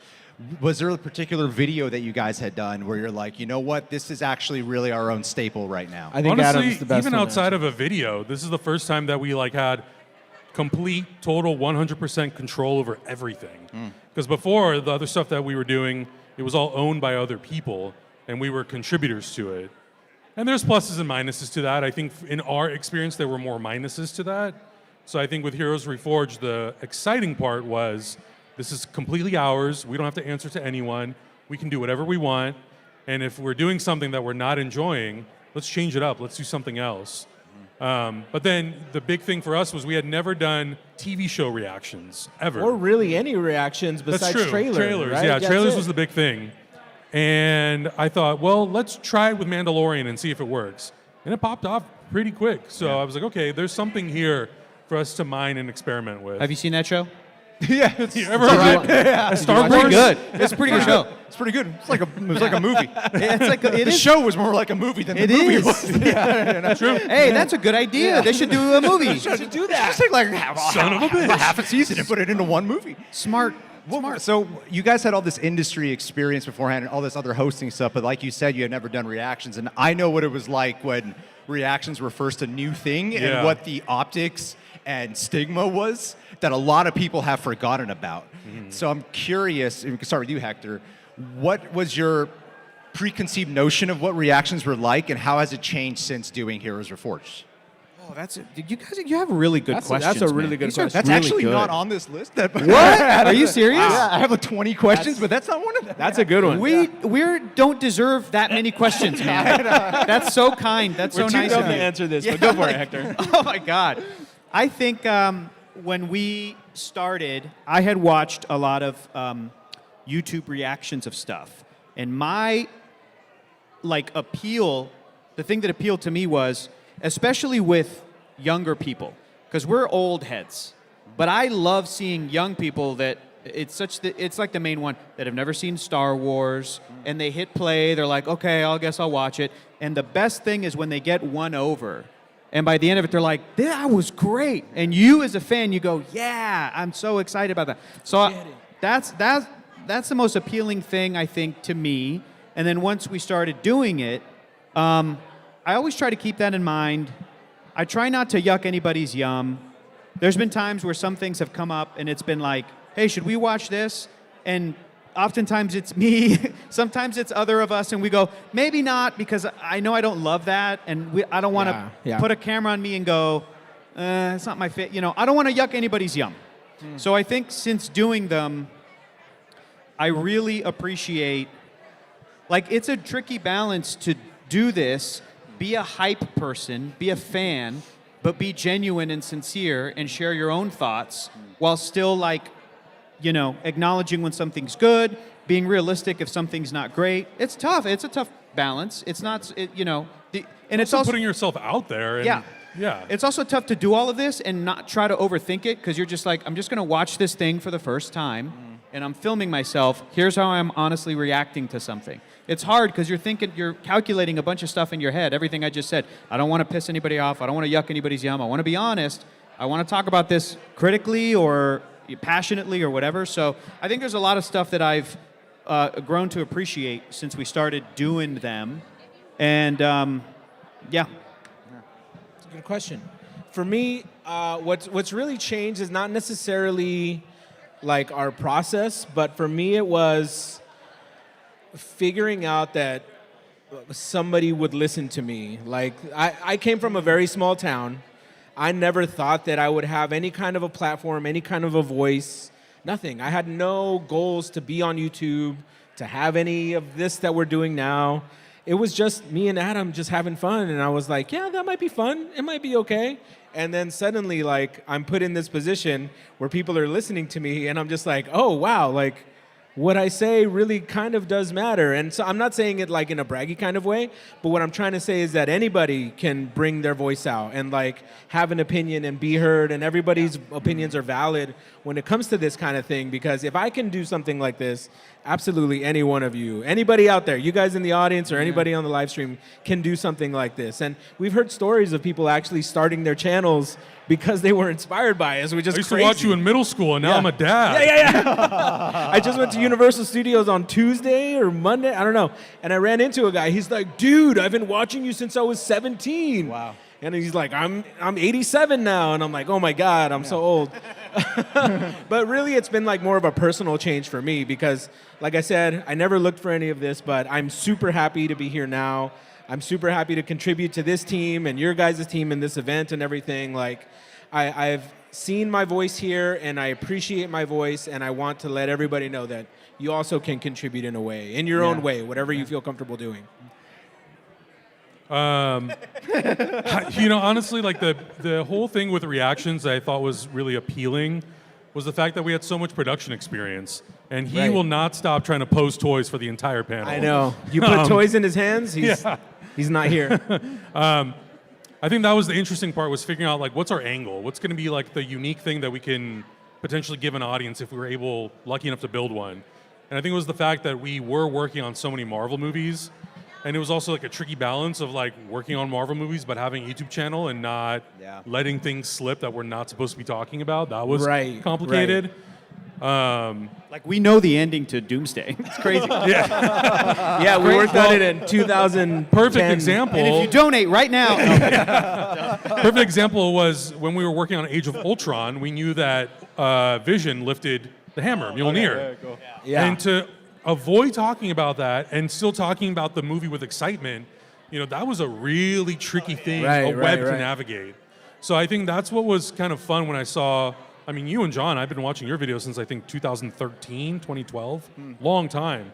And it was like your guys' videos were a big part of like, oh, I think we could do this. I think this would be really fun. Yeah. Like, these guys are very entertaining. I think we could be very entertaining too. This looks easy. We've been talking about you guys. But it's definitely not. We've been talking about you guys the entire time we've been a channel, basically. Greg gets a text from me at 2 a.m, and I'm like, help me. It's been the gold standard for a long time, so yeah. What about well, I appreciate that. I'm just going to brush past that, but thank you. The emotional, because you were talking about being in your head, and I know what that's like. I feel like it usually takes me a while to this day, to like get out of your head and start finding that flow. Has there been any part of the emotional journey of doing the reactions where you have you unlocked emotions that you thought you had a difficult time expressing that now you can express better? I would say just in general, just growing up, period, I was always very scared to be publicly emotional. Okay. And I hated public speaking. Like, if I had to do a book report in front of a class, I'd be in a corner and I'd be like, everyone leave me alone, don't touch me, don't talk to me, don't give me words of encouragement, nothing. But I've just found it easier, and I think part of it is like having an amazing team to work with, amazing friends who are so supportive that like if one person has a certain emotional reaction to something, there's no judgment. Like, I feel very safe, even if the internet says whatever they says. But I feel like we've been very lucky that we are so open with our emotions and our opinions that we found an incredible audience who also is like that. Yeah. So I think that's been incredibly rewarding for the last 10, 15 years. Yeah, absolutely. For me, also that, but also learning to speak a little bit more on the spot. I used to get really tripped up a lot with a lot of the things that I've been doing, and a lot of people don't know this, but this isn't my full-time job. I've had a 9-to-5 since we've been doing this whole thing. Yeah. So fitting that, but also the skills that I've learned in making quick connections in the topics that we're talking about, and like being able to talk about things has been hugely advantageous to me professionally, like in my professional career. And so doing that, like hanging out with these guys, being able to flex that muscle, like if you don't use it, you lose it, obviously. Like you need to be able to use that to learn how to talk to people. And I've learned that with you guys because it's easy, like in our post discussion, to forget everything and like just get tripped up and be like, wait, what happened in that scene? Or like, what happened there? Or what emotion did I feel during this? But now I feel like it's just on autopilot whenever I do it because we've been doing it for so long. It's just the words are there and the connections between things happen much quicker for me. It turns out any office job is easier than recalling all of the details of the MCU. I mean, so sorry, that's hard. Any office job is easier than that. What phase are we in? I don't know. Hey, did you get those TPS report? Yeah, no problem. Yeah, no problem. I printed it. There you go. Do you know the timeline of Moon Knight? This shit is easy. Yeah. I will also say that the audience constantly telling us over the years, I feel like I'm sitting in a room with friends. Right. Has also been incredibly encouraging. Yeah. And you guys are rarely in the same room together. Well, nowadays, yes. COVID kind of ruined everything. Yeah. We Yeah. had to Ever since change our COVID, production. we just well, now haven't it's been funny the same. because at one point we were doing a podcast in the same room. People were like, "Can you go back to being remote?" I think I like that better. Yeah. What do you want? Well, I mean, with all this, everyone here has seen Spider-Man: Brand New Day by this point. Spoilers. Can we talk spoilers? When We can working talk on, spoilers? when researching for you guys, I of course came across your Brand New Day review. I'm just going to switch gears here now since we're talking superhero stuff. Yeah. And you brought up MCU. Where would you put Tom Holland's Spider-Man out of the ranking of the Spider-Man now? Ooh, Like okay. just in general, Tom Holland, or like Okay. a particular movie? Like amongst the Peter Parkers. Yeah, like yeah. what do you think? What's the alternate question? Yeah. Well, I thought you were asking us to Where rank. would I put Tom Holland as an actor amongst all the other actors out No, I thought you were asking us to rank Brand New Day above all the where it kind of like lands in I all would the say Spider-Man. where would you put Tom Holland's Spider-Man amongst man, Tobey and that's a Andrew? Against great the rest of question. them. Yeah. I mean, look, it's not a hot take, and if you've watched our stuff for any amount of time, you know that I'm not a huge fan of Tobey. That I like Andrew, but I really, really like Tom Holland. I think to me, he's like my favorite Spider-Man. And mainly it's because I feel most connected to him for some weird reason. I'm not sure why. I never really connected to Tobey. I really think Andrew had a good take, but it was brought down by whatever studio back-end experience was happening because those movies, I feel like, suffered in the production. And so I feel like we're really getting to see a Spider-Man that's fully being supported by the production and also letting the acting just fly with a super talented actor and an amazing supporting cast. So it's really hard not to love. Yeah. It's really hard not to love it. Yeah, so. really well balanced. Yeah. Wait, which one's your favorite Spider-Man? Oh, shit. Not to put the pressure on you. Let's put you I on the spot, anticipate Greg. that it would come my way. His movies aren't my favorite movies, but I would actually. I think Spider-Man 2 is still my favorite movie, but I would actually say Andrew Garfield is my favorite Dude, Spider-Man. yes. It's like it's Yeah. weird. Like it's Yeah, not my. he's great. None of He's his got the movies are my sauce. favorite, but he's my favorite one of the three. Although Tom Holland in Brand New Day was So good. miraculous. Like I was like, wow, I've never been so in love with Tom Holland until right. now. Yeah. You know what I think it is too is Andrew Garfield didn't get to keep going.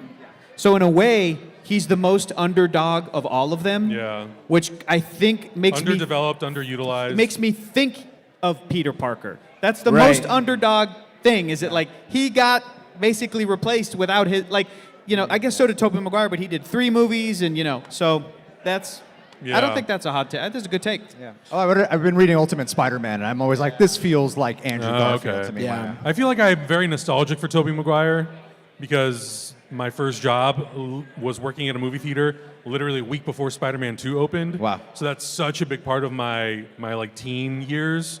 But I do feel like Tom Holland has had the most opportunities to flex a lot of different sides of Peter Parker because he's been in Avengers movies and he's in his own 4 solo movies. That is a good point. So I feel like he's been given more opportunities to really show us multiple sides of who Peter is, and there's so many more places he still can go. Yeah. But yeah, outside of that, I think probably Tobey, and I love Andrew Garfield too. He's Hector's great. our Spider-Man guy, though. Hector. It's Tom Holland. Tom Holland's great. Wow. And you're, Not and even. you're- You're talking about the Ultimate Spider-Man comics where Brian Michael Bendis? The original ones from... Yeah, not the Hickman one. Yeah, the Brian Oh, Hickman, interesting. yeah. Okay, cool. Okay, I can see that. Wait, well, why though? Why? Good comics, by the way, guys. No, because you said Andrew Garfield, and I feel like Garfield's a good fit for that Peter Parker that's like older and married, or the newer Ultimate Spider-Man comics. But the OG are the best. If we get what's the warning? How many minutes? What is it? Oh, okay. Oh, perfect, beautiful. Tom Holland, for the same reasons you guys said. Yeah. You know, anything. No shade if anybody prefers Sam Raimi Spider-Man or the Mark Webb Spider-Man, but the new stuff I think has the most variety. And like you guys were saying, Tom Holland gets to do kind of the most stuff. If people are like, He's been in 6 movies or 7 yeah, movies now. I like Tobey Maguire because he was kind of the nerdiest, and I'm like, well, Tom Holland can, I think, do that pretty well. He's pretty nerdy in Homecoming, and he's pretty nerdy in whenever he meets an Avenger. Yeah. Oh, we're using our made-up names. Like I like that, and he's funny, and and then in the new movie, he's ripped. Jesus. My God. In the bathtub, that scene? Oh my God. You mean in the bathhouse? In the bathhouse? With Yelena? Amazing. What would you say is a superhero movie that Blue Beetle? what would you call Easily. a superhero movie? What would you say is a superhero movie that everybody seems to love that you don't? And what's a flip? brother. And also, what is a flip of that? What's one that people don't like that you also love? Do I want to go down this? You absolutely do. We're at absolutely do. Multicon. Yeah. Batman versus Superman. And which direction? I do not. I wouldn't say that it's not my cup of tea. There's very passionate people about it. Very passionate people about very it. And I'm passionate passionate about crowd. it in the opposite direction. Like, there's things that movie does with Batman and Superman that just is not my vibe. And if you like it, that's fine. Like, that's fine. It's just not for me. So that's a valid take. Yeah. Valid take. Mine is the original 3 X-Men movies. Oh, yeah. Severely. That is a big one. Oh, yeah. Listen, guys, Hugh Jackman only convinced me that he was a good Wolverine until Logan. Like, I did not like him as Wolverine until Logan. We're going to He need was an not escort my for guy. Augustine when he leaves Yeah, his everybody connection. in the chat just left. Everybody in the audience got up and left. The original 3, for me, even as when I was younger watching them, they didn't hit the mark for me. Even though we were getting X-Men material, I was like, this doesn't feel 100% right. And I don't think the movies ever really hit the mark. So, like Adam said, if you love them, awesome. For me, not my cup of tea. So I'm really excited where they're going to bring the X-Men and Wolverine and Hulk and all this stuff in the future. So I'm really looking forward to this. I'll pick. I don't dislike it. I like it. I don't love it. I'll pick Matt Reeves' The Batman. Oh, okay. Not my favorite. I mean, right? It's fair. It's like that one's definitely super well made. But I think that's another great example of like, if it's your flavor, if it hits, Yeah, I love it. great. Yeah. But Yeah. My favorite Batmobile, that's for sure. dude, that's great. That car, oh my God. I need to rewatch it, but I think one that I feel like is underrated, and I'll go to bat for, but I need to rewatch it. To be fair, it's been a minute. I liked Birds of Prey a lot. Me too. And when Yeah, I that really came like it. out, We got Very people that good like movie. Birds- Very, Yeah. very good. I was like, why is everybody crapping out? This is Right. awesome. Yeah. This is so fun. And love that Ewan one. McGregor and Margot So Robbie good. with the Love it. cocaine. Like, Yeah, no, I that's love it. crazy. So that's my underrated that I'll go to bat for. Augustine. I'm sorry, there's an Umbreon staring at me and I cannot unsee it. Well, what I love hearing when you guys talk is you guys are so good at, you seem like you handle disagreements so well. And I'm always fascinated by friends, like close friends who end up working together and can still preserve that friendship. Yeah. How do you feel like, I got a better one actually. Have you guys had a disagreement ever that has actually made the channel better after resolving it? Oh, that's a a good great question. question. I'm sure we have. Yeah. But I don't think it was anything about like a reaction video or like a take on a movie. I feel like it's mostly been about like back end production stuff. Right. Like even right now, I'm sure you guys are seeing it too, but like getting a lot of copyright strikes or getting your videos taken down and having those hard discussions of like, What do we want to do? continue doing this? Like, is this viable? Is this something we can continue doing? And that's a hard conversation to have between And we just told everybody about this conversation. Well, yeah, but it's a hard one, It right? is, Like, yeah. it's no secret. We've posted about it. So like, but it's just like it's not necessarily disagreements, but like really facing the reality of what the social space is bringing and what YouTube is bringing, and like making that conscious decision of like, we're continuing this, right? Like this is going to keep. Not that we're on any verge of like anything. No, we're canceling. I'm not saying we're canceling anything, but like, you know, in the face of uncontrollable things that happen. Yeah. Like, what do those conversations look like? And I think that's what our Yeah. friendship and being such good friends really kind of helps. Yep. Because you need to have those conversations. That's a good point. Yeah, and then also figuring out like what does each person want to do, and how can the group and everyone support that? You know, Right, like if yeah. one person's like, I don't really want to do reaction videos anymore, do other people take over? Do we pivot and do some complete new piece of content? Like, what do we do? So Yeah. we're having those conversations now, like almost every day.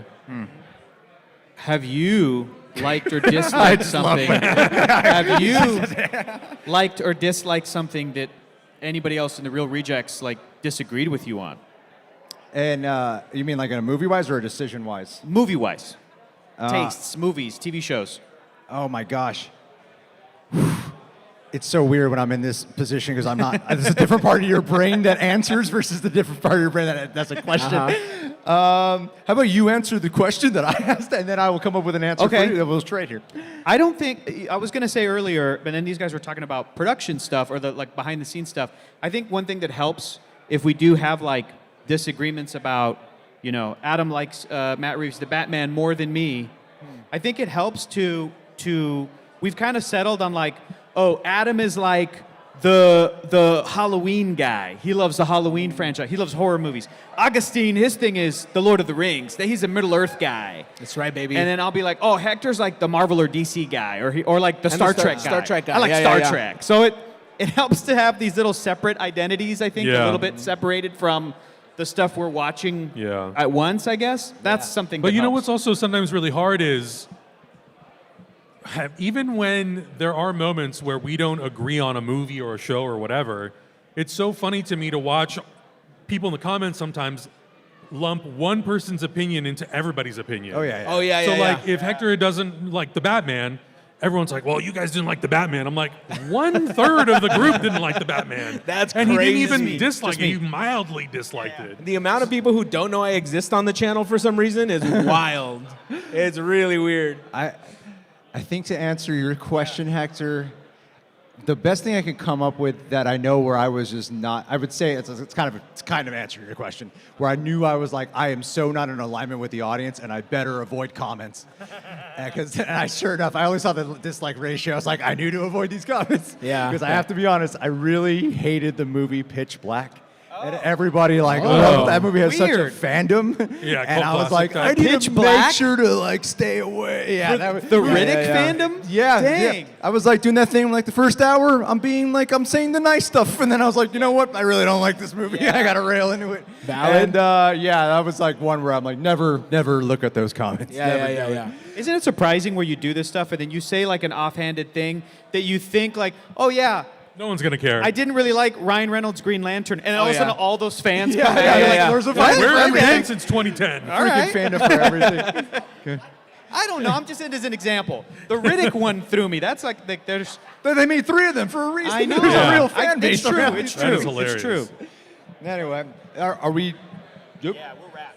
We got 1 We got minute. 1 Does anybody minute. have a? Oh, there we go. We got a question. Okay. He's like, give me the mic, Gary. Someone who also worked on Marvel movies like you. You guys always promoted intelligent discussions about film, comics, TV. Don't give us too much credit. Well, we tried to.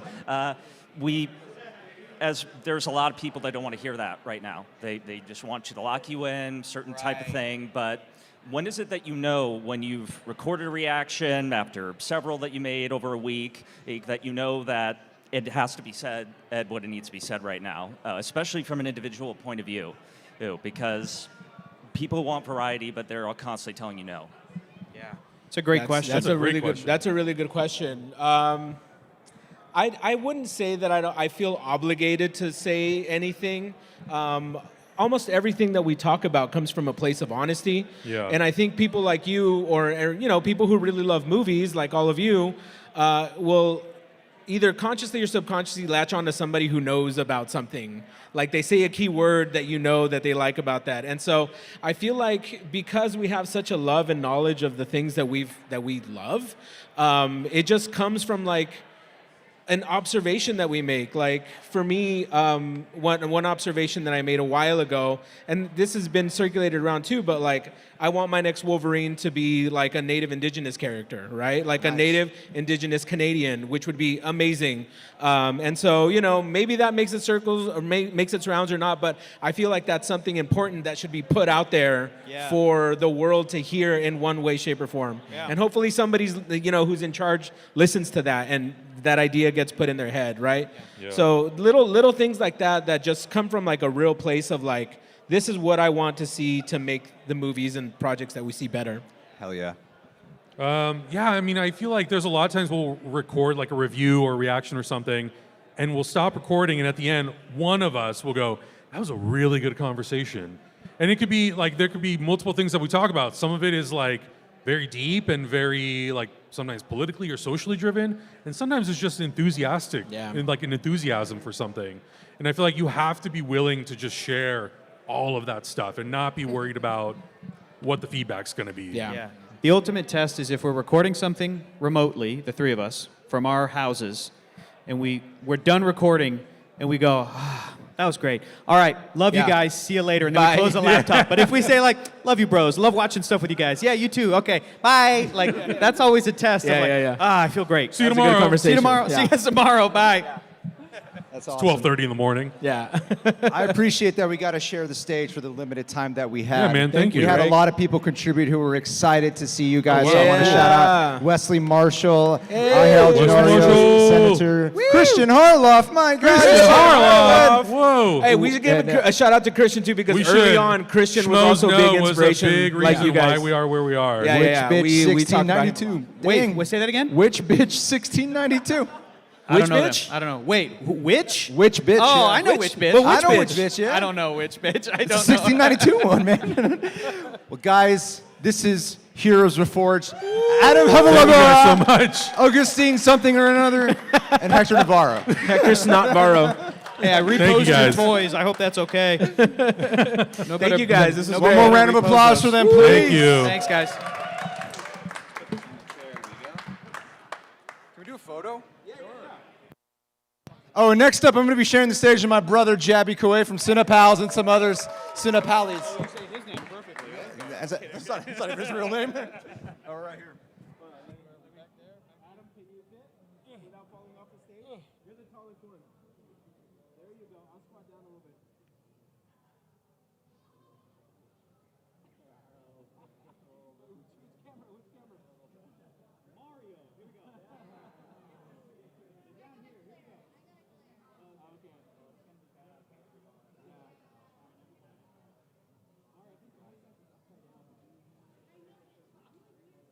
Thanks, man. Don't fall off the stage. That was really fun.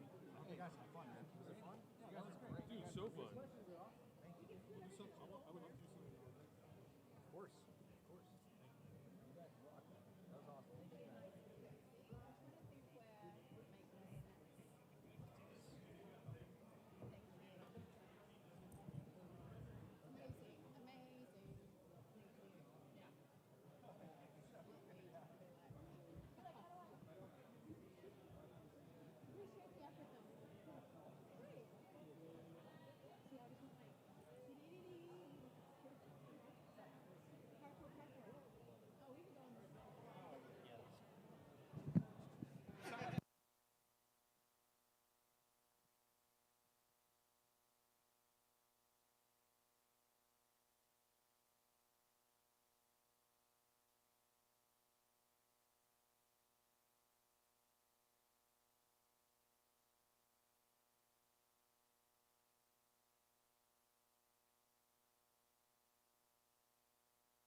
How we doing, Multicon? I don't know if we lost Greg, but he's important to this. We have lost Greg. Oh, Greg will return in the Avengers Doomsday. Are you pointing at Greg? He's outside? Does he know he has a panel that he asked me to host? Because here I am, standing on this stage for not Greg. Just threw a tight 5. Oh, hey! Hey, Koy, do me a favor. Can you host this panel? I'm going to leave, though. Multicon, I'd like you to give it up for the always on time, always ready, Greg Alba. I'm going to sit here. One of these. Yeah. A man who looks so much like him, you'd think they were brothers. Jaby Koay.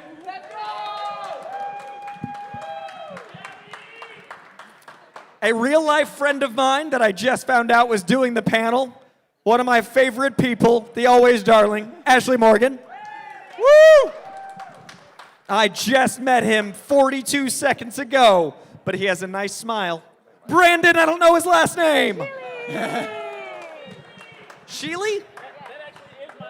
Brandon, don't know his last name. Pleasure to meet you, man. We still got over 600 people. We've been averaging between 600 and 900 people this entire time. This is amazing. So many contributions. Thank you, Internet.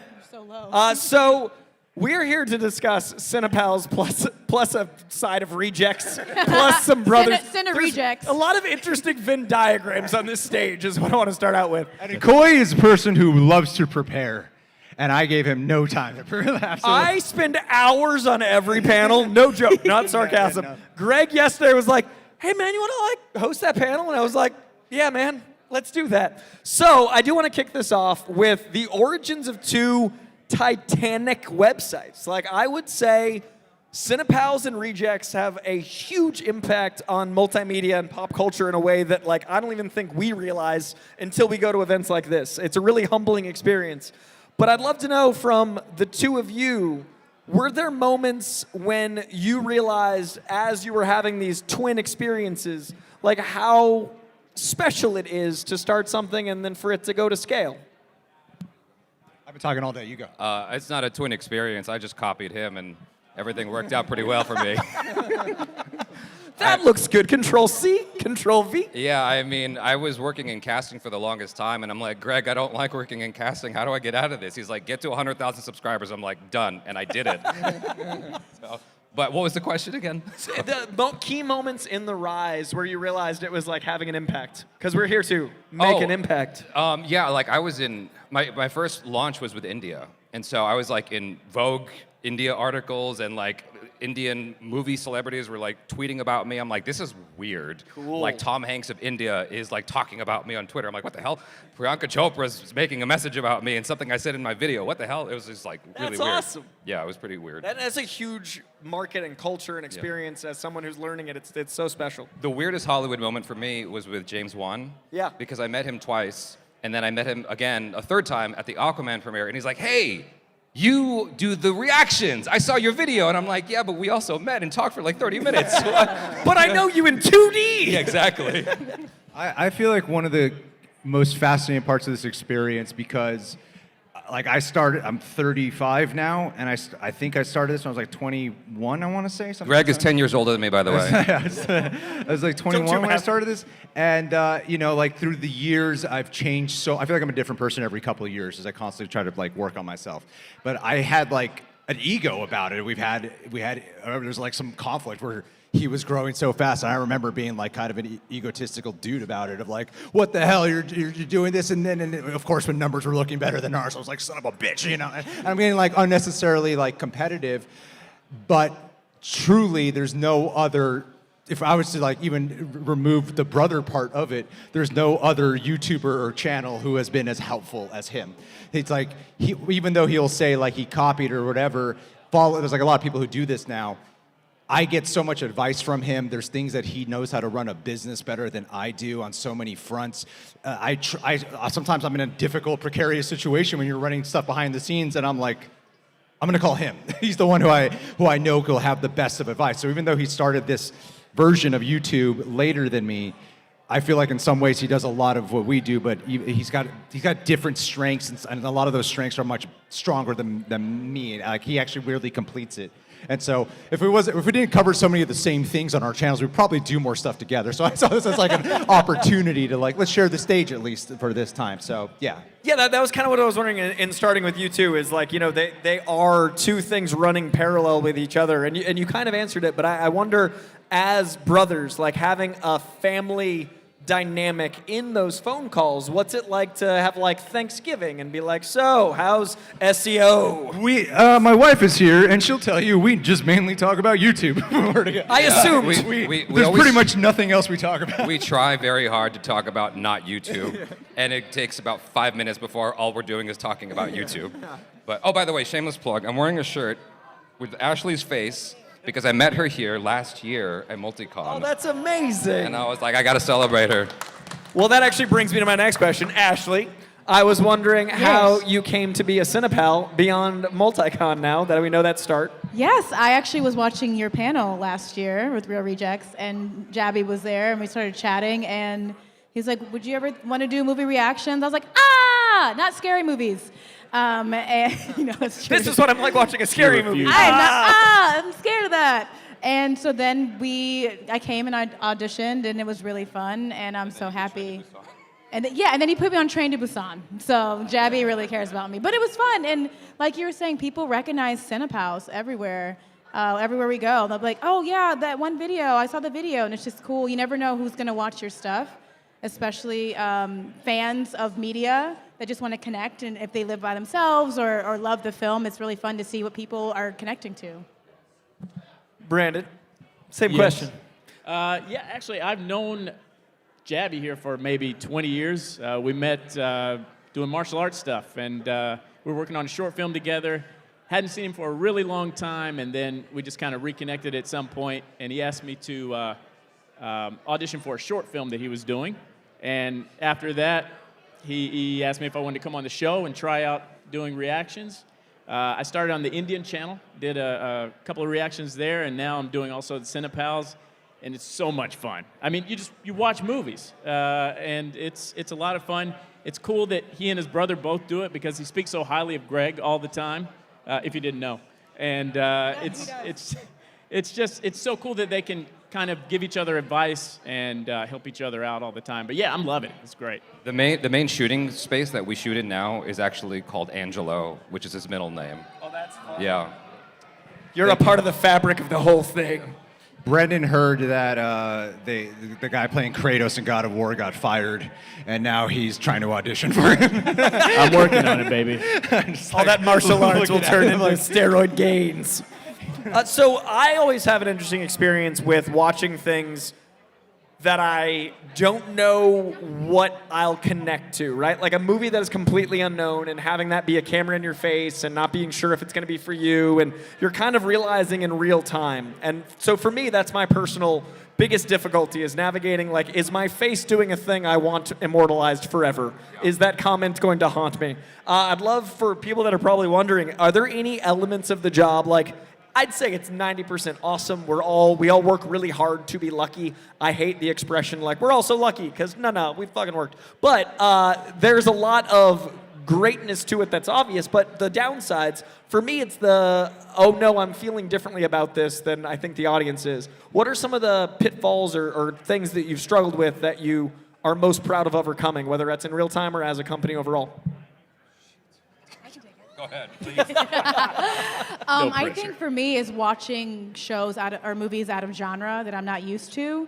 And I'm afraid of, like, am I going to like this? Are people going to be upset if I don't enjoy it as much as they do? But I'm also always pleasantly surprised. I'm like, actually, I think the joy of doing this is watching things I wouldn't usually watch and being pleasantly surprised.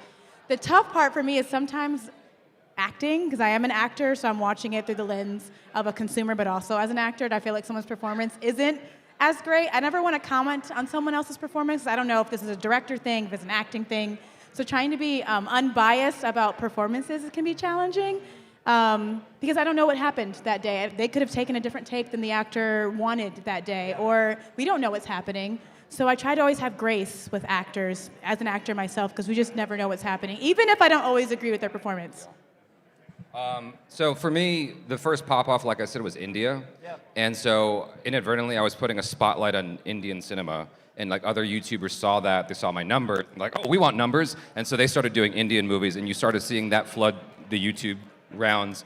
And then in the last few years, I just got curious about Tyler Perry for some reason. And I started watching Tyler Perry stuff, and then that just launched me into black cinema. And then black YouTube saw me, and they're like, hey, watch this, watch this, watch this. Just like, it was like Indian cinema all over again. And so that's been a huge love and passion over the past 2 years. Like, Brandon and I are on the Shonda Rhimes tour, like just So watching great. all the Shonda Rhimes stuff right now.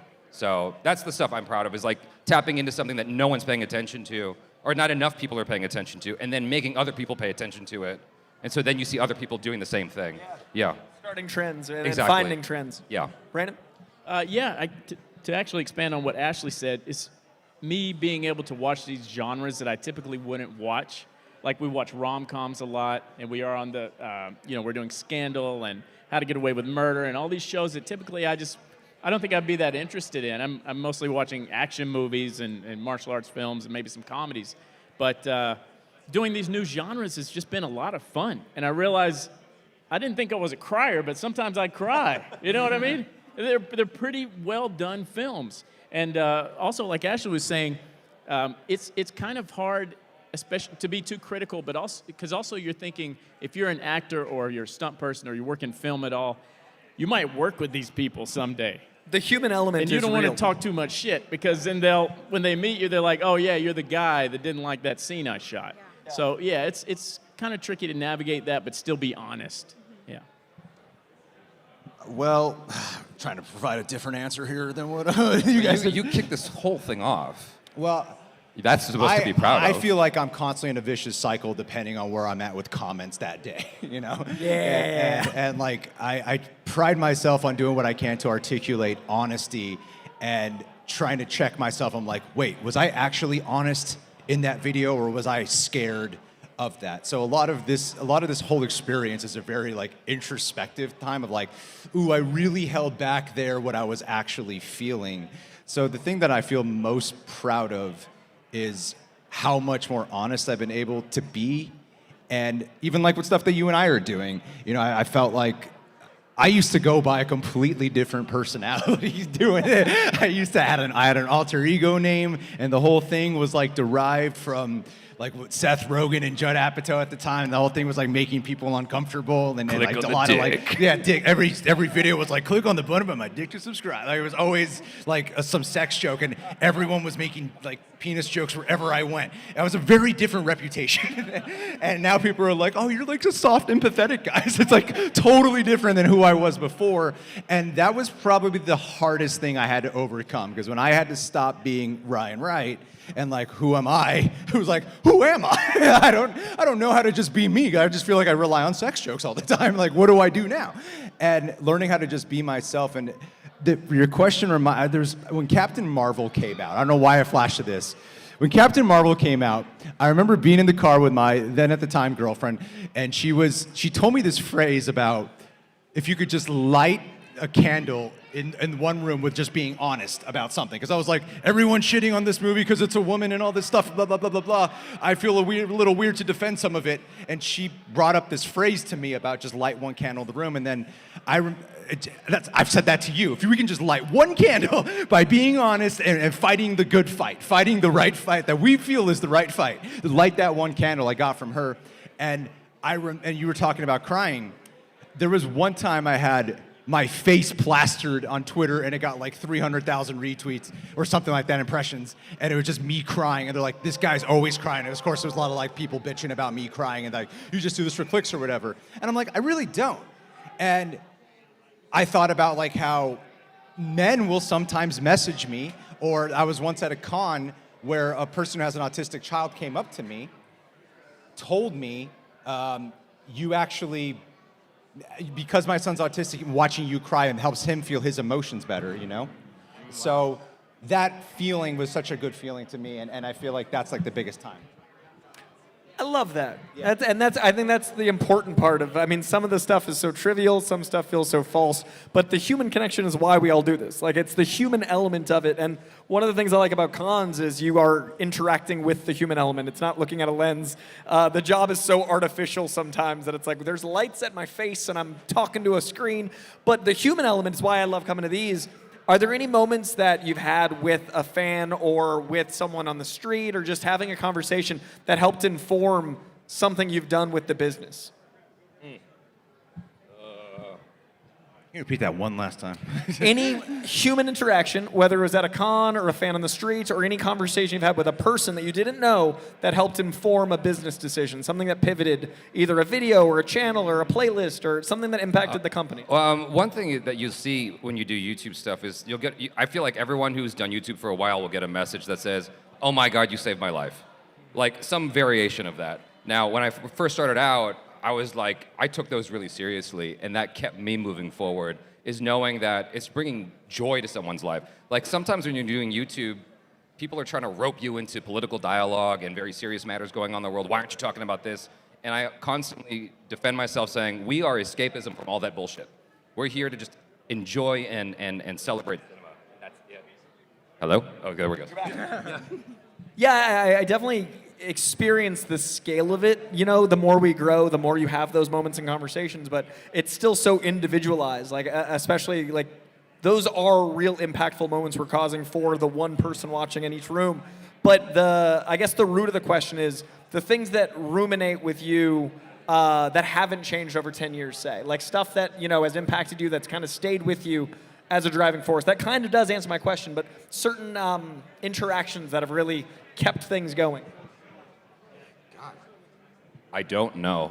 I'd have to sit and think about that for a while. That's one of those questions you get in an email, and I got to sit with that for like an hour and think about it. Ask very good questions. Greg didn't let me prep, so I'm sorry for bringing you guys the. Greg, anything you've had? Because for example, like I've had conversations with people that are comic people, and they've always felt like they could only be blank. Like, I love Marvel, but I'm really excited about Batman. I feel like I can't talk about it. Or I love action movies, so I feel like I can't talk about rom-coms. Like, people like to put themselves into tribal areas in order to feel protected. Okay, I got you. So for me, it's always trying to go against the expectation. Yeah. So like Brandon and I are doing rom-com and Shonda Rhimes and stuff like that.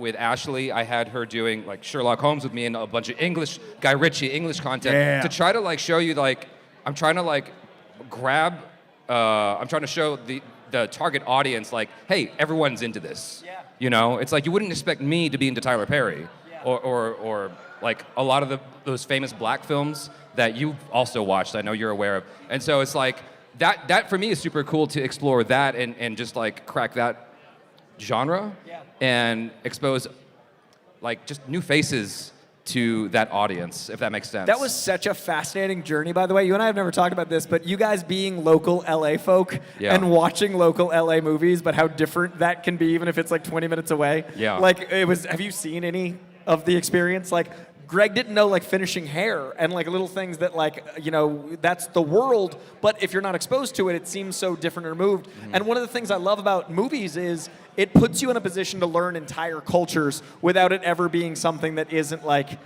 judged. Like we get to do these reactions and not feel like we're being persecuted for asking a question or discovering something. Have you guys had anything where you're watching a movie and you get to have that experience of like, oh, I'm sharing this and this is something deeply and personal to me, but because it's a movie, it's more vulnerable and allowed? It happens a lot with me, and I watch Warrior by myself. Oh, God. And that was something I've never watched. I'm glad we had editors for that and not me working on that. I was by myself, and that was one of the rare times where, because I'm by myself, I was able to forget about a camera. And I was uncontrollably sobbing, like, the entire time. I ended up calling him. It's about brothers and this relationship with their dad. And of course, I'm like, I try to find the boundary here of like, how much do I let in about trauma and all this stuff? But allowing that part to be expressed, I feel like that's a movie that often flashes in my mind, and an experience of doing this that flashes in my mind that made me make sure I talk to him a little bit more. Oh, that's so beautiful. I would say Warrior was that experience was like sometimes people call a movie life-changing, and I feel like there was a life-changing element to it that put me on a path to be something more aware of. Beautiful. Piggyback off of the last thing you said really quickly. I think the cool thing too about Real Rejects and CinePals, for instance, with Jaby and Brandon watching Tyler Perry movies, is sometimes people feel like that genre is not for them. Yeah. So they see other people watching it and they're like, oh, they're enjoying this. Maybe I can start watching this too. And it creates a collective experience where you don't feel like something, because you're not the same ethnicity or don't maybe have the same background, you can still be like, oh, I can relate to that still. Yeah. And they're having a good time.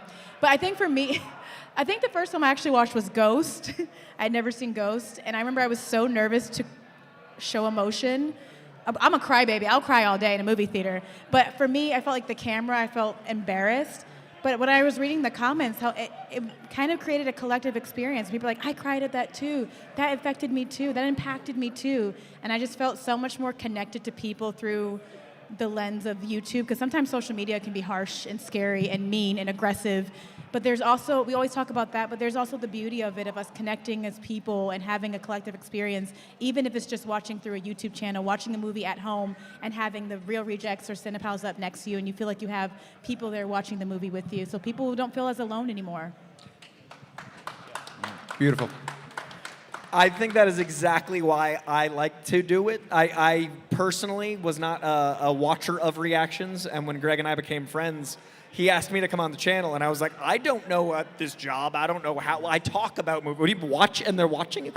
But it's the empathy that I think, the reason I love movies is because it's putting yourself in someone else's shoes, and we get to do that with people on a million scale. And I think that it's so important that people understand that we're all human, and that's why so many of these movies and so many of these experiences are important. My last question for the table. Is there anything that you are the most proud of doing this as independent creators? We all are very uniquely kind of guiding our own paths in the world, and I think it's this very scary time. I complain about overworking, I complain about the hours, it's a lot, and like there isn't really, we're kind of all on pagers. Like, we're not paid like doctors, but we work the hours. We're not doing as nearly as hard of shit, but I'm really proud of what we've all built and what you guys have done. Is there any point of real pride? We never get to really pat ourselves in the back, so I'm trying to give you guys the opportunity. Pat yourselves in the fucking back, something you're proud of. There's at least 25 people out there that think I'm funny. So, Does it? like Greg is one of the funniest people I know. He always makes me laugh, and I've only made him laugh twice, I think. His entire life, I've only made him laugh twice. It's true. I have a hard time making Ashley Just laugh. twice. I've made Ashley laugh maybe 3 times since I've known her. But like, I will see comments where people are like, "Oh my God, Jaby's funny." I'm like, "Thank God, someone finds me funny." So, but not only that, like, I love that we have a crew. Like, for a long time, it was Greg and John, and I was like, "Greg, you need a team. It can't just be you." And I really, really wanted a team because I know that if it's just you or just you and one other person, after a while, you will get burnt out. You will get exhausted. And so I endeavored to have a team of people, and I love my team. I love all the people that we work with. And that's one of the things I'm proudest of, is that I get to share that spotlight with all of them. Anytime in the comments they're like, "Oh my God, Brandon's so much cooler than Jaby," I'm like, good. I'm glad you're saying that. Like, I love when they like other hosts more than me. I'm like, awesome, because that's exactly what I want. I want to shine a spotlight on my hosts as much as possible. Beautiful, man. That's what I learned from him. To let other people look better than me. And I was like, that was the hardest thing for me to like get past. No, I'm not sure.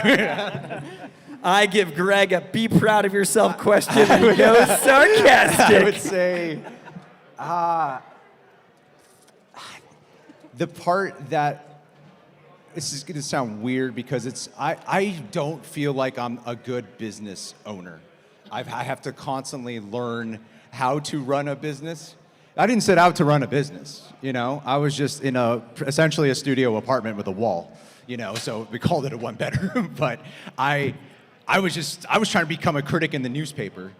I didn't know there was a thing called content creators. I'd never heard the word influencer before, all these things. And it wasn't until a year and a half in where people were like, "You can make money on this." I was like, "What do you mean?" I didn't know what the word monetization was. So I enabled it. I was like, "Oh shit, I have the screenshot of the first 50 cents that I made." And I was like, "It's working," you know? And through that time, I mean, like we grew up in a home where we lost everything. House got foreclosed on. We lost our home. You know, we did not have money growing up. So then to be able to make money, but not only that, even though I have such a hard time learning how to be a boss, leader, manager, friend all at once, I really feel like I'm constantly divided between them all. I'm pretty happy that we were still able to create a lot of jobs at the same time. When I'm like, oh, there's like 25 to 35 people who work here now. And there was a long time where it was like, I was just locked in a room by myself for like a while. So it is neat when we get a look at like, oh, creating jobs. Because I do care about that. Even if I sometimes feel like I'm really dropping the ball here as a business owner, as a boss, as a friend, I still know me well enough to know I still care about the individual people, and I try not to be like a corporate asshole about shit. And I'm really scared of becoming that guy. And sometimes it's to the detriment, and sometimes I make bad choices because I'm fucking human. But I also will apologize if I mess up. I still try to be a human being in spite of all that. For the company. For the company. For the company. For the company. Ashley, a point of pride? Yeah, I'll be quick. I think it is what I kind of said about Ghost, is showing up authentically and then having the one person out there just feeling seen. Even if I'm tired, I'd be tired, y'all. But like, I'd be real tired. I also work at a theme park, and I know how important it is to show up for that one person because they can change their day, their life. You just never know who you might impact. So that's what makes me the most proud, is just showing up for that one person. Love that. Brandon? I think for me, it's probably just kind of sticking with it. Because when I first got here, the job is weird, man. You're watching shows. If I watch a show or watch a movie at home, I'm not talking. I'm watching the movie, you know? And it was hard for me to find a middle ground where I was not being too performative, but then also not being too quiet. And Jaby gave me some good advice that Greg gave him, which is, you know, you're just being yourself, but kind of a more extroverted version of yourself coming across. And I think it was very difficult at first, and I was getting very frustrated with it, and it took a while to kind of get that, and I think I could have given up pretty easily, but I think sticking with it, I'm glad I did because I really enjoy it. Beautiful. And what I've been proud of lately is actually what you and I have been doing, like being in reaction category for the longest time. It's like we've been able to branch out, and like our podcast has been doing, like so many people come up to us about our podcast. And I'm like, that's really cool that people like talk to us about the podcast. Is I'm like, oh, that's not us doing just a reaction. And then like our commentary videos. And for a long time I've been wanting to like do something else outside of reaction. So I feel like even though commentary is like reaction totally adjacent, it's still different. It's more about what we're saying a lot of the time. Yeah. And yeah, I think like having our voice be heard has been a cool part of this new area we've been branching out to that I'm very proud of. I think you should all be wicked proud. Everyone I meet, and I just met Brandon, but everyone I meet that knows you guys is always so heartwarming and kind and always so open and emotional. I think it's because of what we all do. And it's not a coincidence that our fans are amazing, because we are putting out there in the world that you should be good people, and I think it's working. So without this and without you guys watching, we're just crazy people talking to a lens. So thank you for it being possible, and you guys should all be proud of yourselves, and it was an absolute pleasure. Thank you. Can we shout out some people who we've been getting a lot, and we still have over 600 people watching, so I want to shout out Witch Bitch again. He got degrees. Thank you guys so much for all your contributions throughout all this, all going to Multicon, mental health organizations and stuff. So thank you guys so much. We had a lot of people watching this entire time, so thank you. Bye. Bye. Thank you. Photo.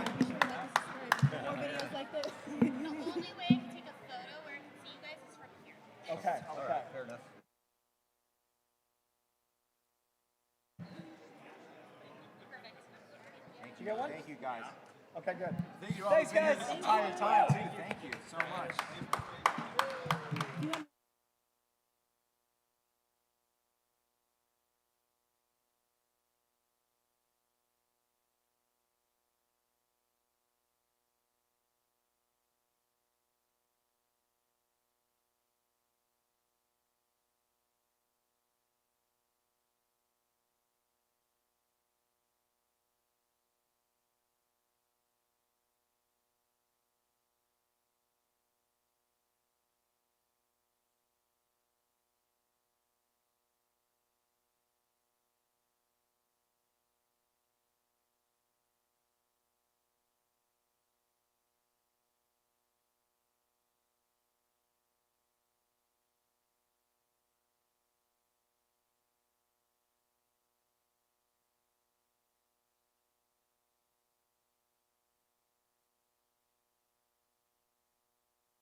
Double Dunkirk.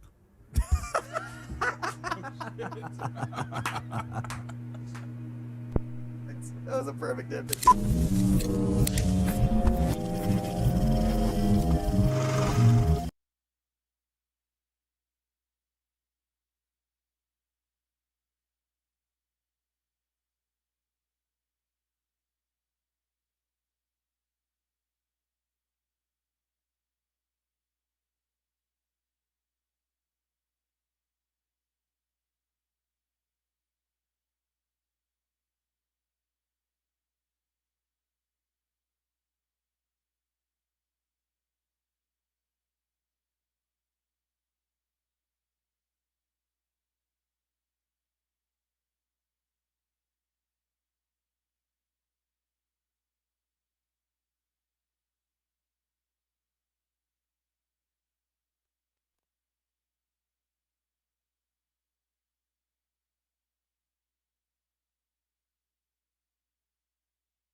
Double Dunkirk.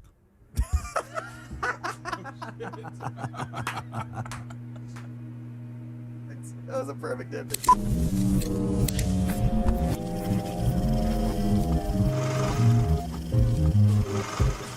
Double Dunkirk, Dunkin' Donuts, Dirty Dan, or was it Dave? Just double Dunkirk. It ain't done, 'cause it's time.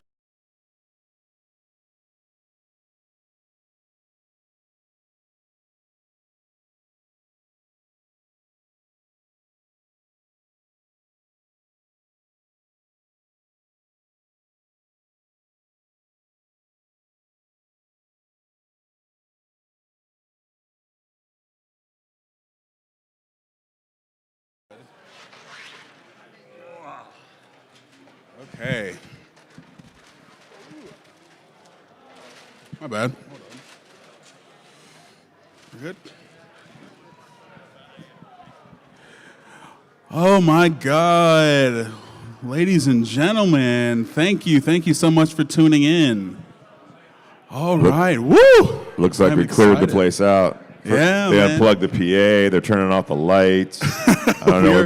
We might get locked in here. We'll go home tonight. Yeah, dude, we are gonna get stuck. This is the last thing happening of the day. But you know, before we get into the conversation about everything that's going on and what we're viewing, I just want to introduce you, give you proper flowers. This man here, he is not only a president on Tyler Perry's The Oval. He is a historian. He is an actor. He is a model. He's a musician. He is a surfer. Ladies and gentlemen, give it up for Ed Quinn.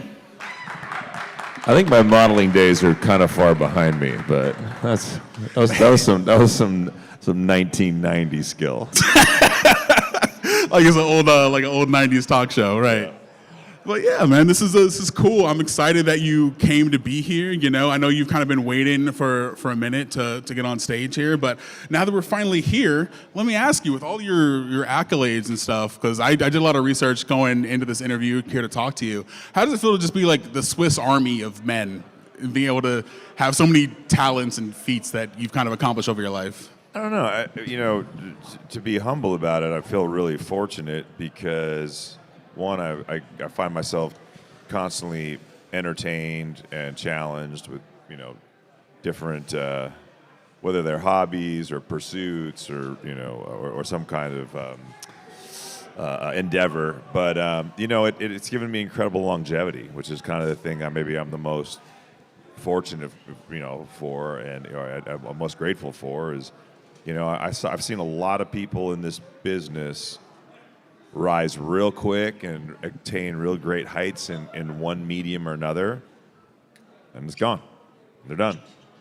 I haven't seen them in 5 years, 15 years, 30 years. So if you have some versatility and you can you apply yourself to different trades, you can stay alive in the business, which longevity might be one of the toughest things to pull off.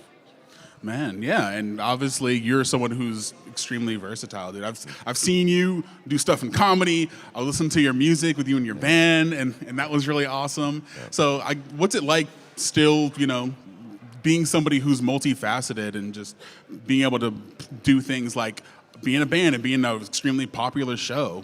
Well, I just find it really challenging. Like I played a show. It was the first show in about 10, 12 years a couple months ago. And it was a huge sold-out show at the Deep End Live at Redondo, and the stuff that I play is really hard. Took a lot of practice, took a lot of rehearsing, it took a lot of frustration.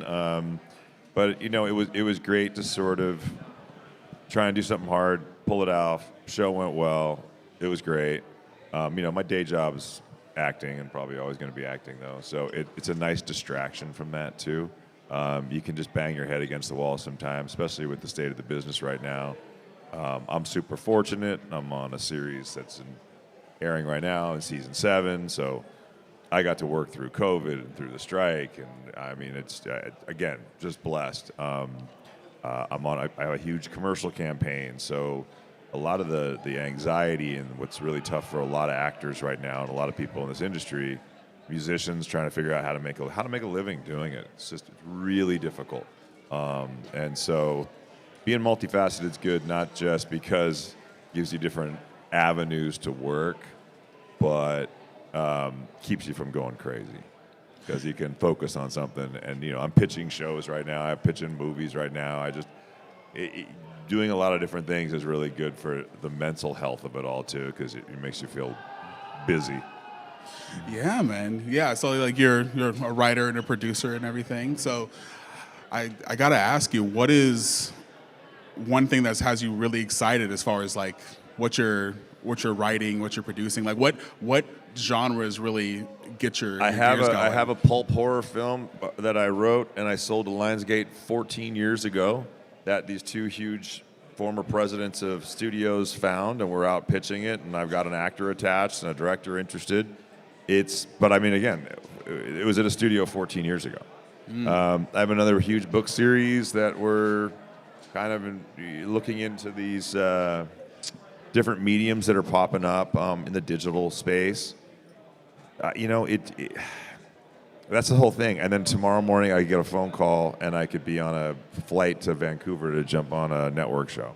So you stay busy with the stuff that you want to push forward, I know, because I've sold so many TV shows and written so many things, and never got to make anything.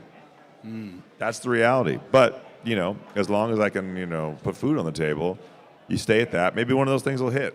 Or maybe I'm just going to constantly be I'm just going to jump on another TV show. Or maybe I'll get a big feature film. I don't know. I promoted 2 movies last year, and both of them got smoked at the box office. So you work, you do the best you can, you try and promote it, you hope the market likes it, and you just go from there. Man, if you could have your dream role, what do you think that would look like for you? Obviously, you just said you're working on a horror movie. Would you want to be the lead of like a badass horror film? I mean, that would be a ton of fun. I don't know. I think my dream role, I really like the grind of television. Yeah. I really do. The one show I miss, and the whole genre's gone, so it's like I miss it. I don't know if it's ever coming back, but being on Two Broke Girls for a couple of years was so fun because I loved the live studio audience. I loved the pressure of putting that show up. Doing comedy is fun because you're laughing all day long. Shooting drama, shooting a single cam, it's a grind. You're shooting everything, you're covering everything, you're turning around. There's not the immediacy of sitcom, so it'd be really fun to be like on one of those shows for 5 or 6 years. It'd be so great, and the routine, the crew, I love working on studios. I mean, look, I've worked all over the world on all kinds of movies and TV shows and commercials. I can't even count how many countries I've worked in. Locations can be a pain in the ass. It's fun. It's really fun to travel and to be there, but then you're trying to make a movie and you can't, something's wrong with the lights, something's wrong with the location, something's wrong with the weather, something's wrong with this, that, and the other. It's really hard. It's really difficult. And so there's something very old school show business about working on a studio. So at this point in my career, I just want to do good work if I could. So, I'd love to make some of the stuff that I've written because I know it's good because I've sold it multiple times, and so, that's the kind of thing. You just wake up in the morning and what do I want to do? I want to do what's next, work with good people. I like to work with people who are better than me. That's what I really want. I'd like to work with people who are more talented than I am. That's fantastic. So that's the job that I want. Yeah, people that keep you inspired because you're like, no, okay. People that keep you scared to death. Like you're shitting your pants every day because you're like, that director's really good. This writer's writing stuff that I got to be able to hit. That actress cannot say the line wrong. She's so effing good. So you're just like, all right, I just want to be around people who are better than me because then you raise your own game. Can you think of an experience that really challenged you? Like, oh shit, I got to step my game up for this. Early in my career, yeah, because you're green and so you're walking onto sets. Later, I'll going back, probably Two Broke Girls jumping on that show. I was only supposed to do 3 episodes, and I ended up doing 2 seasons and getting a series regular deal. And we were supposed to do a huge 7-season, the wedding season, and it's Hollywood, so of course the show got canceled. I got yelled at the second night because I wasn't hitting my jokes hard enough, and everybody thought. And most actors then have a nervous breakdown, and there's a whole graveyard, in out back of Warner Brothers where they bury the actors that break down because I get yelled at, in front of a live studio audience because you're not hitting your jokes. But I was an athlete. I'm used to being yelled at. I love that. I hate the passive aggressive, like, could you maybe do it? And nobody's talking to you. I want to be yelled at. And Michael Patrick King is my favorite boss ever. Just came onto the set right in front of everybody and just started screaming at me. Oh, look who got a haircut and thinks he's a movie star. Voice, I can't fucking. And then he gives me a whole bunch of new jokes. And I walk back out and I smash the jokes. And I step back and I looked at him like this. And like Video Village would be back like over where that wall is. They're all watching on the monitors. And everybody's just looking like this. And Michael looked at me. And he looked back at all the writers and producers and executives at CBS. He goes, do you see that? That doesn't exist. That's a unicorn. Book him for the rest of the year. We're rewriting the entire season. Wow. Yeah, and that's that kind of thing where you get an opportunity to raise your game. And coming off that show, it got canceled. It was a bummer. I get in on, there's one day at a time, they're looking for the big love interest for Justina Machada. And they want me to go on tape and put myself on tape, like an audition. But I know they're testing. And I'm like, I'm not going on tape. It's multicam, it's comedy. I want to audition. And they kind of just went, all right, fine, let's just test him. And it's Netflix, it's at Sony in the big Netflix building. And a screen test means literally everybody's there. All the studio execs, all the network execs, all the producers, all the writers. I've never met Justina. I've never done the scene before. They put you on stage. And everybody else has done like readings and pre-readings and work sessions and director sessions. I've never done anything. And Norman Lear is sitting right in the front. The Norman Lear, creator of probably easily one of the biggest TV producers, if not the biggest TV producer in the history of our business. Wow. And I walked up on stage. And I knew from the third joke I had it. Because I heard them laugh, and I'm like, yeah, I don't know what these guys thought they were doing beforehand, but the minute Justina and I started doing it, it was just magic. You could feel the energy. I was hitting jokes that they hadn't seen or that nobody had hit yet. And I get done, and I walk out, and apparently Norman Lear just stood up and goes, I'm done. And Wow. walked out. Because he's like, yeah, we've been looking for this guy forever. That's him. We're not even having a discussion about it. Let's go. I think they're even behind schedule. Like they were an episode behind schedule because I couldn't find the guy. So when you get tested like I did on Two Broke Girls, you then carry that with you, and you're never really, you go into the next audition with the same kind of confidence. By the way, they also could have said like, not that guy, big giant 6'4" gorilla, get him out of here. But you can take those, you take the hard lessons, you take the hard work, and you take it with you. Man, yeah. And as you were talking, I was listening because it's funny. You said that they initially said that you weren't hitting your marks and they didn't feel like you were funny enough, and you came back and you crushed it. What it was, I was being a movie star. So what I was doing is I was being a cool guy in a multicam where you got to hit the joke. Kind of thing, And so like especially that show was loud and big, and there's 1,000 people in a big studio audience, and the energy's got to be up. And I came out, Mr. Love Interest, Mr. Cool Guy, third episode. I think it was after the Christmas break. I got a real cool haircut. And he literally said, "Can we swear? Are there kids here?" He literally I think all the kids are gone. He literally walked onto the okay. set and he goes, "Oh, look who got a fucking haircut and thinks he's a movie star." And I'm like, and everybody was like, Kat Dennings was like, "Oh my God, he's gonna murder him." Beth Barris has her fist in her mouth. She's like, "Oh no," and everybody's just like, I guess he used to do this a lot, and the actors just can't remember a line after that. It all goes sideways. And I grew up an athlete, getting clipboards broken over my helmet in football practice. So I'm like, oh, I remember this. Oh, you want me to hit him harder? Oh, I'll hit him harder. Watch this, motherfucker. That's what it was. So. Nice. Well, I played football myself. What position did you play? I was, high school, I was offensive line and defensive line. And then Same. I got, oh, really? Yeah. And then I went to play at Cal and blew up my shoulder. And they wanted me to move to center, and I was trying to move to tight end, and it was a whole thing. So, yeah. Dislocated both of my knees 3 times. Yep, dislocating shoulder. That's what it was. I did it in my junior year in high school. I had my whole shoulder rebuilt by the 49ers. So, Yikes. yeah.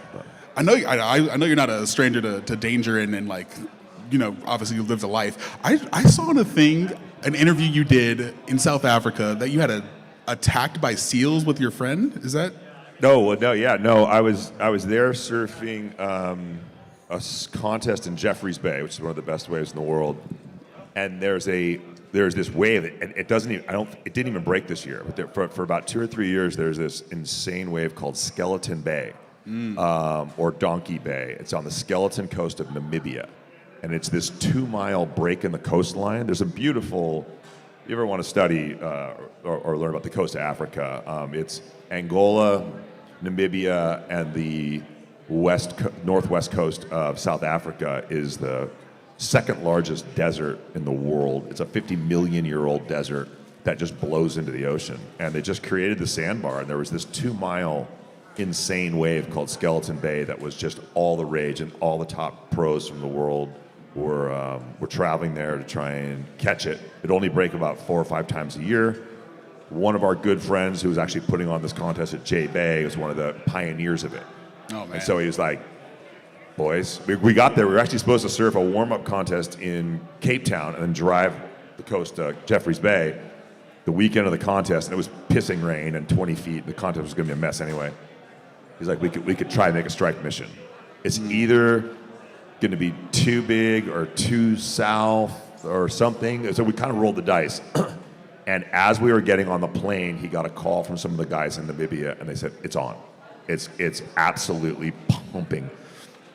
And so we get there, and it's one of the scariest places in the world because it's just, the whole ocean is moving this way, and there's just these massive waves running. They run so fast, and they run for miles, and you lose all your friends, and you're by yourself, and you're walking across the beach, and it's these big like sand spit, and all of a sudden the sand moves, and there's jackals and coyotes like laying in the sand as this winds. They're covered in this like dusty sand, and these massive seal colonies, and there's just not. I think Namibia is the least populated per capita country in the world. There's no people around. So the seals have seals are like, who are you? What are you doing? And they will literally come up, chase you, hit your board. The wave's trying to kill you. There's sharks everywhere. It's just the most, and then the wave is, and I've surfed everywhere. I've surfed all over North Shore.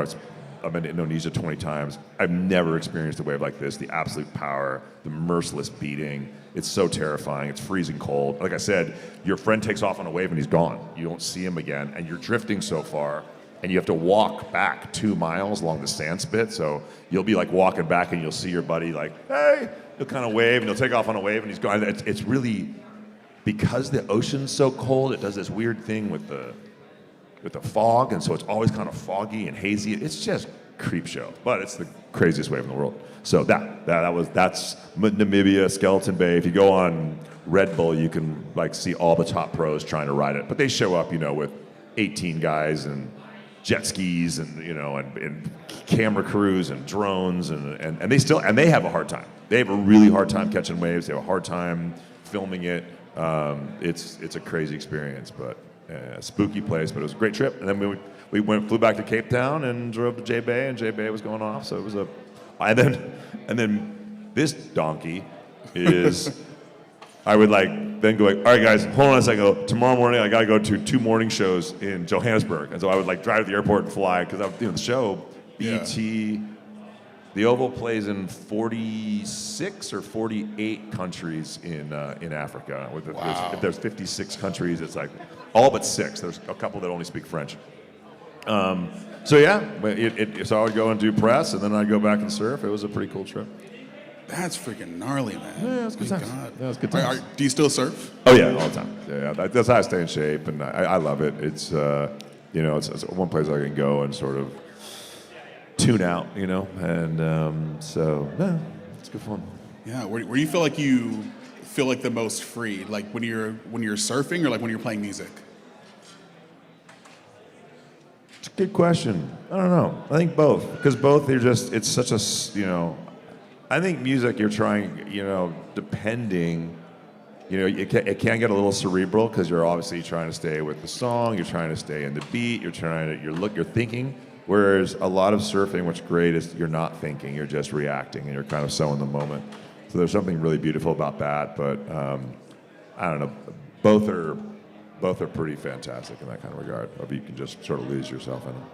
Okay, yeah, man. Because I've always wanted to try my hand in surfing, and my form of music is poetry. I do stuff on YouTube, and I perform poetry across the country and stuff. So, and there's got to be a moment when you're hitting the, when it's got the rhythm and the beat, and you can see the words coming, and you're telling that story, and you're connecting with someone. I mean, it's beautiful, and you can do it acting too. And once in a while, there's a good. You'll be in a good scene, and it's working, and there's a synergy, and it's like a dance. It's awesome. Yeah. Exactly. Yeah, you'd mentioned the Oval earlier, and in one of the interviews I saw with you, you were talking about how, I guess when you were first on, Tyler Perry kind of got upset with you because you were being funny in a serious scene, and you kind of had a contrasting experience when you were doing Two Broke Girls. So how would you say you approach comedy versus drama, and do you feel like you have to enter a different mode to do those things? You kind of do. It comes down to the writing, the set, and I looked at the Oval what Tyler didn't realize is Tyler had this idea of me just being sort of almost two-dimensional and mean and hard and awful, and I was looking at him going, you know who the best character you've ever created in the thousands of episodes and hundreds of TV shows you've done? Medea. I based Hunter Franklin on Medea. Did you really? Yeah, and he didn't get it at first, and then he all of a sudden started to. I think we did some scenes, and he thought it was too jokey. He thought it was too late, and he's a big dude, and he was on a tear, and everybody was terrified of him. And I kept trying to put this humor in because I knew there was going to be places where I was going to do some really dark, horrible stuff, and the juxtaposition would have been so good. Yeah. And then he started to see it, and he was just and then when it got serious or there was some emotional stuff, and then I was going there, he was like, oh. And then he looked at me and goes, I am so glad I hired you. Oh, man. And then his fans, the proof was in the pudding. It was just let's see what you're, he goes, his whole empire is built on that fan base that he started doing the Chitlin circuit with his church plays, and it's a beautiful documentary, Maxine's Baby, on Amazon. It's all about his life, how he started, and he earned that audience. They trusted him, and when he got that first chance, Diary of a Mad Black Woman, everybody thought it was going to tank, and instead it exploded, and his audience, when the Oval came on, they just shook their head and started laughing. They go, we love him. And he was just I think there was a little bit of him that wanted people to be like, I don't get it, I don't like it, just so he could win that one. But it was told you. He's like, shut up, go make me money. Yes, man. Sir. Yeah, boss, I'm on my way. Yeah, man.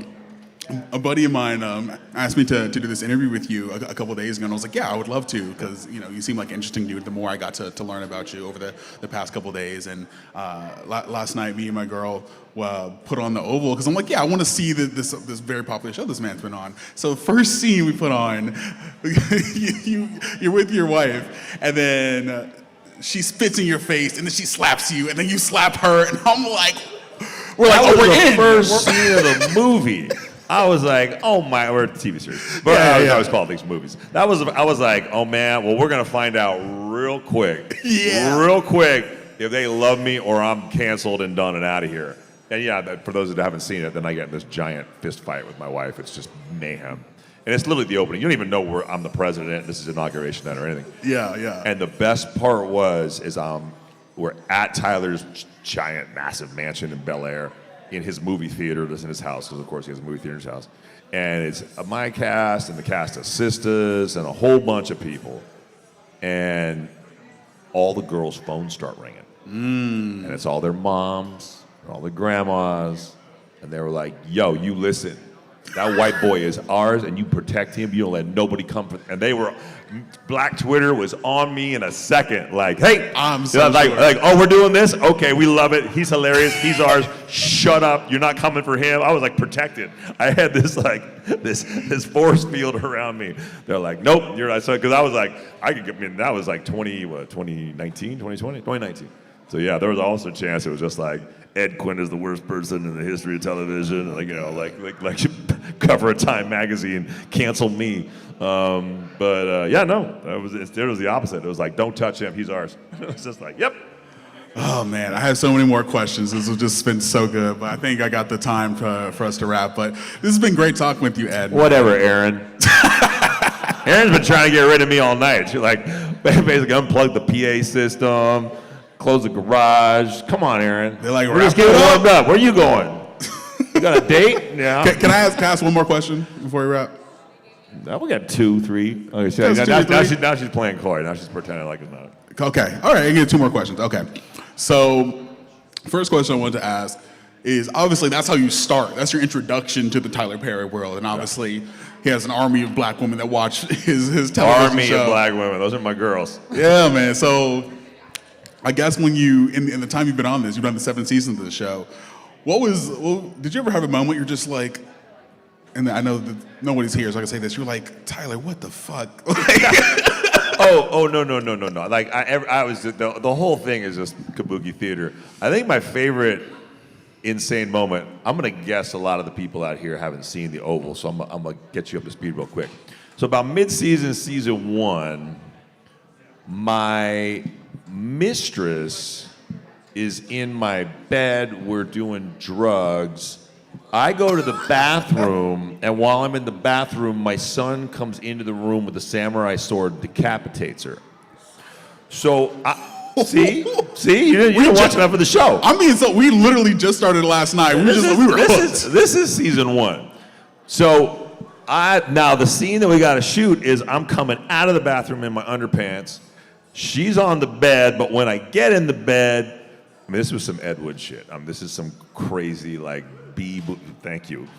So when I get into the bed, my mistress's head rolls off and blood spurts everywhere. And I'm not covered in blood in my underpants and my head rolls off. Now, because nothing ever works in Hollywood, the blood wasn't squirting or the head didn't look right. Tyler's furious. He's going to kill everybody. Everybody's mad. And we're all in the presidential bathroom, and we're doing this again, and it better. I mean, when I say when Tyler gets mad, like people are literally scared for their life, and the crews are huge. Like people think maybe because Tyler shoots these shows real fast, it'd be like skeleton crew. It's the opposite. There's like 100-person crew, so every time you want to move, you can move real fast. Right. So we're all smashed in the bedroom, and it's like all the monitors, the DP, sound, all the people doing the effects, everybody's crushed in the bathroom because we're shooting into the bedroom, and Melissa is not Melissa anymore. She's a dummy, and the head's gonna fall off, and the blood's gonna spurt everywhere, and it's just complete nonsense.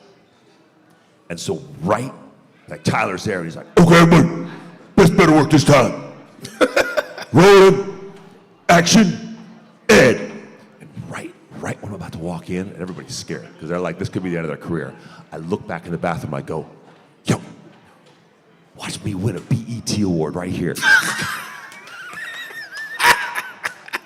Now, it did not, the crew, which it was 99% black, it did not go over their head the fact that I'm thinking I'm gonna win a BET award. BET stands for Black Entertainment Television. Yes, it does. So the entire room falls down, trying not to laugh, trying to hold it.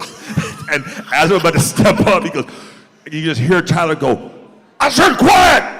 And everybody's like frozen like this, and everybody's trying to do their job. And I go walking out, and I jump in bed, and Melissa's head falls off, and blood spurts out everywhere. Tyler goes, cut, moving on. And when you're doing that kind of production, you just realize, man, jumping sharks, that's forever ago. We're we're in a kabuki theater land right now. So I've never ever done a second guess of anything. I've jumped both. I think that's the other thing too. If you just keep jumping both feet in, never ever question what you're doing, the audience will roll along with you. They know what we're watching. Like the head. So it's good fun. Like the head. Just like that head that rolled off. Y'all jump at the moon at this point. Yeah. And they're still trying to solve that murder, by the way. They found the samurai sword. My son buried it somewhere. I don't know, man. There's a lot of loose ends we need to tie up. So I'm still thinking we should do a season 8 because we need to rectify all of that. But yeah. Okay, and last question before we get out of here. What has been your favorite response or things you've read about yourself on the internet, both through your career, through the Oval? Like, what has been the thing that's made you feel the best, or the thing that's kind of blown your mind? I don't know. Probably the first question that you started with. So many people don't know, like, we're in this information age where you kind of like, you see someone, they're on the Oval, you don't even know what they were on before. I went and did a convention, Dragon Con in 2022 in Atlanta, where I'm on billboards all over. I'm in billboards in Times Square and downtown LA and here.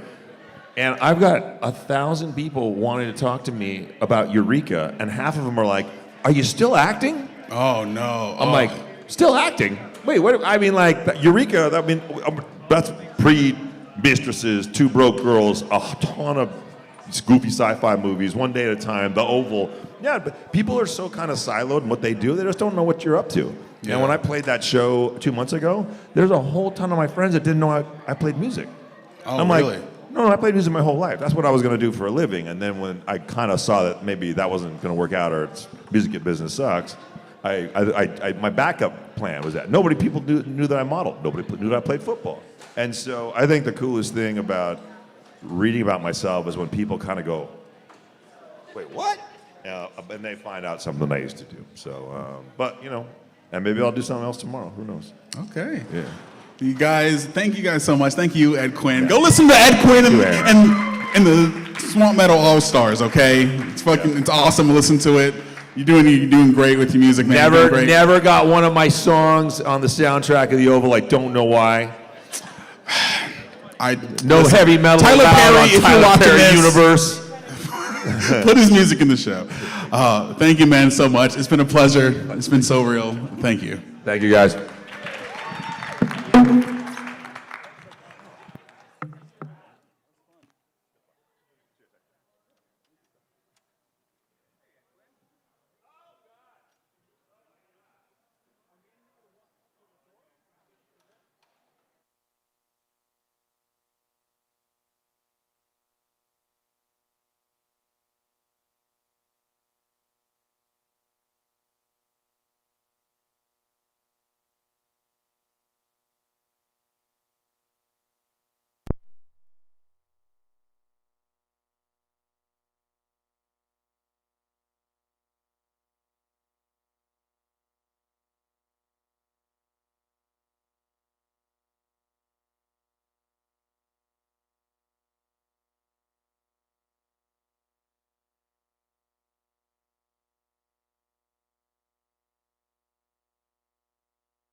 Double Dunkirk.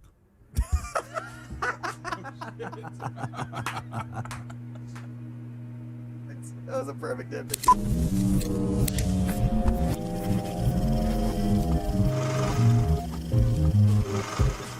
Double Dunkirk, Dunkin' Donuts, Dirty Dan, or was it Dave? Just double Dunkirk.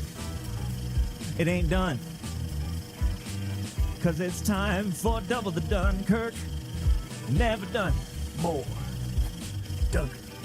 Dunkirk twice. How much Dunkirk Double D. could ever be enough? D. We're here to answer the very questions that have plagued history all throughout the ages. Why didn't Dunkin' Donuts collab for Dunkirk? Half the title. Yeah. Dunkirk. Double Dutch. Done. Double Dunkirk. Dirty Dan. Double Chris Nolan, too sophisticated. You like the double Dutch bus? We're riding on the double Dunkirk bus now, baby. That's right. Where's my Shatner face? Oh. Where's my snare? 16-bit Shatner. 16-bit. Shatman. He's here for double dunks. Look at that. 5-hour stream. Double Dunkirk. Double done. We're double. Let's do this show backwards. We're doing it. Going back. Right to bed. All right, I'm asleep. Yes. Double Dunkirk every day. It's double Dunkirk. 3 times the fun Kirk. 16-bit Captain Kirk. Dunk a Chino. Al Pacino. Carla Gugino. Other Italian actors. We're doing stuff. Koy and Aaron are pointing and laughing at me, and I can't hear what they're saying. They're just doing stuff now. They're just doing stuff. That was a lot of six. But you know what it wasn't a lot of? Dunkirk! Double Dunkirk. Ooh!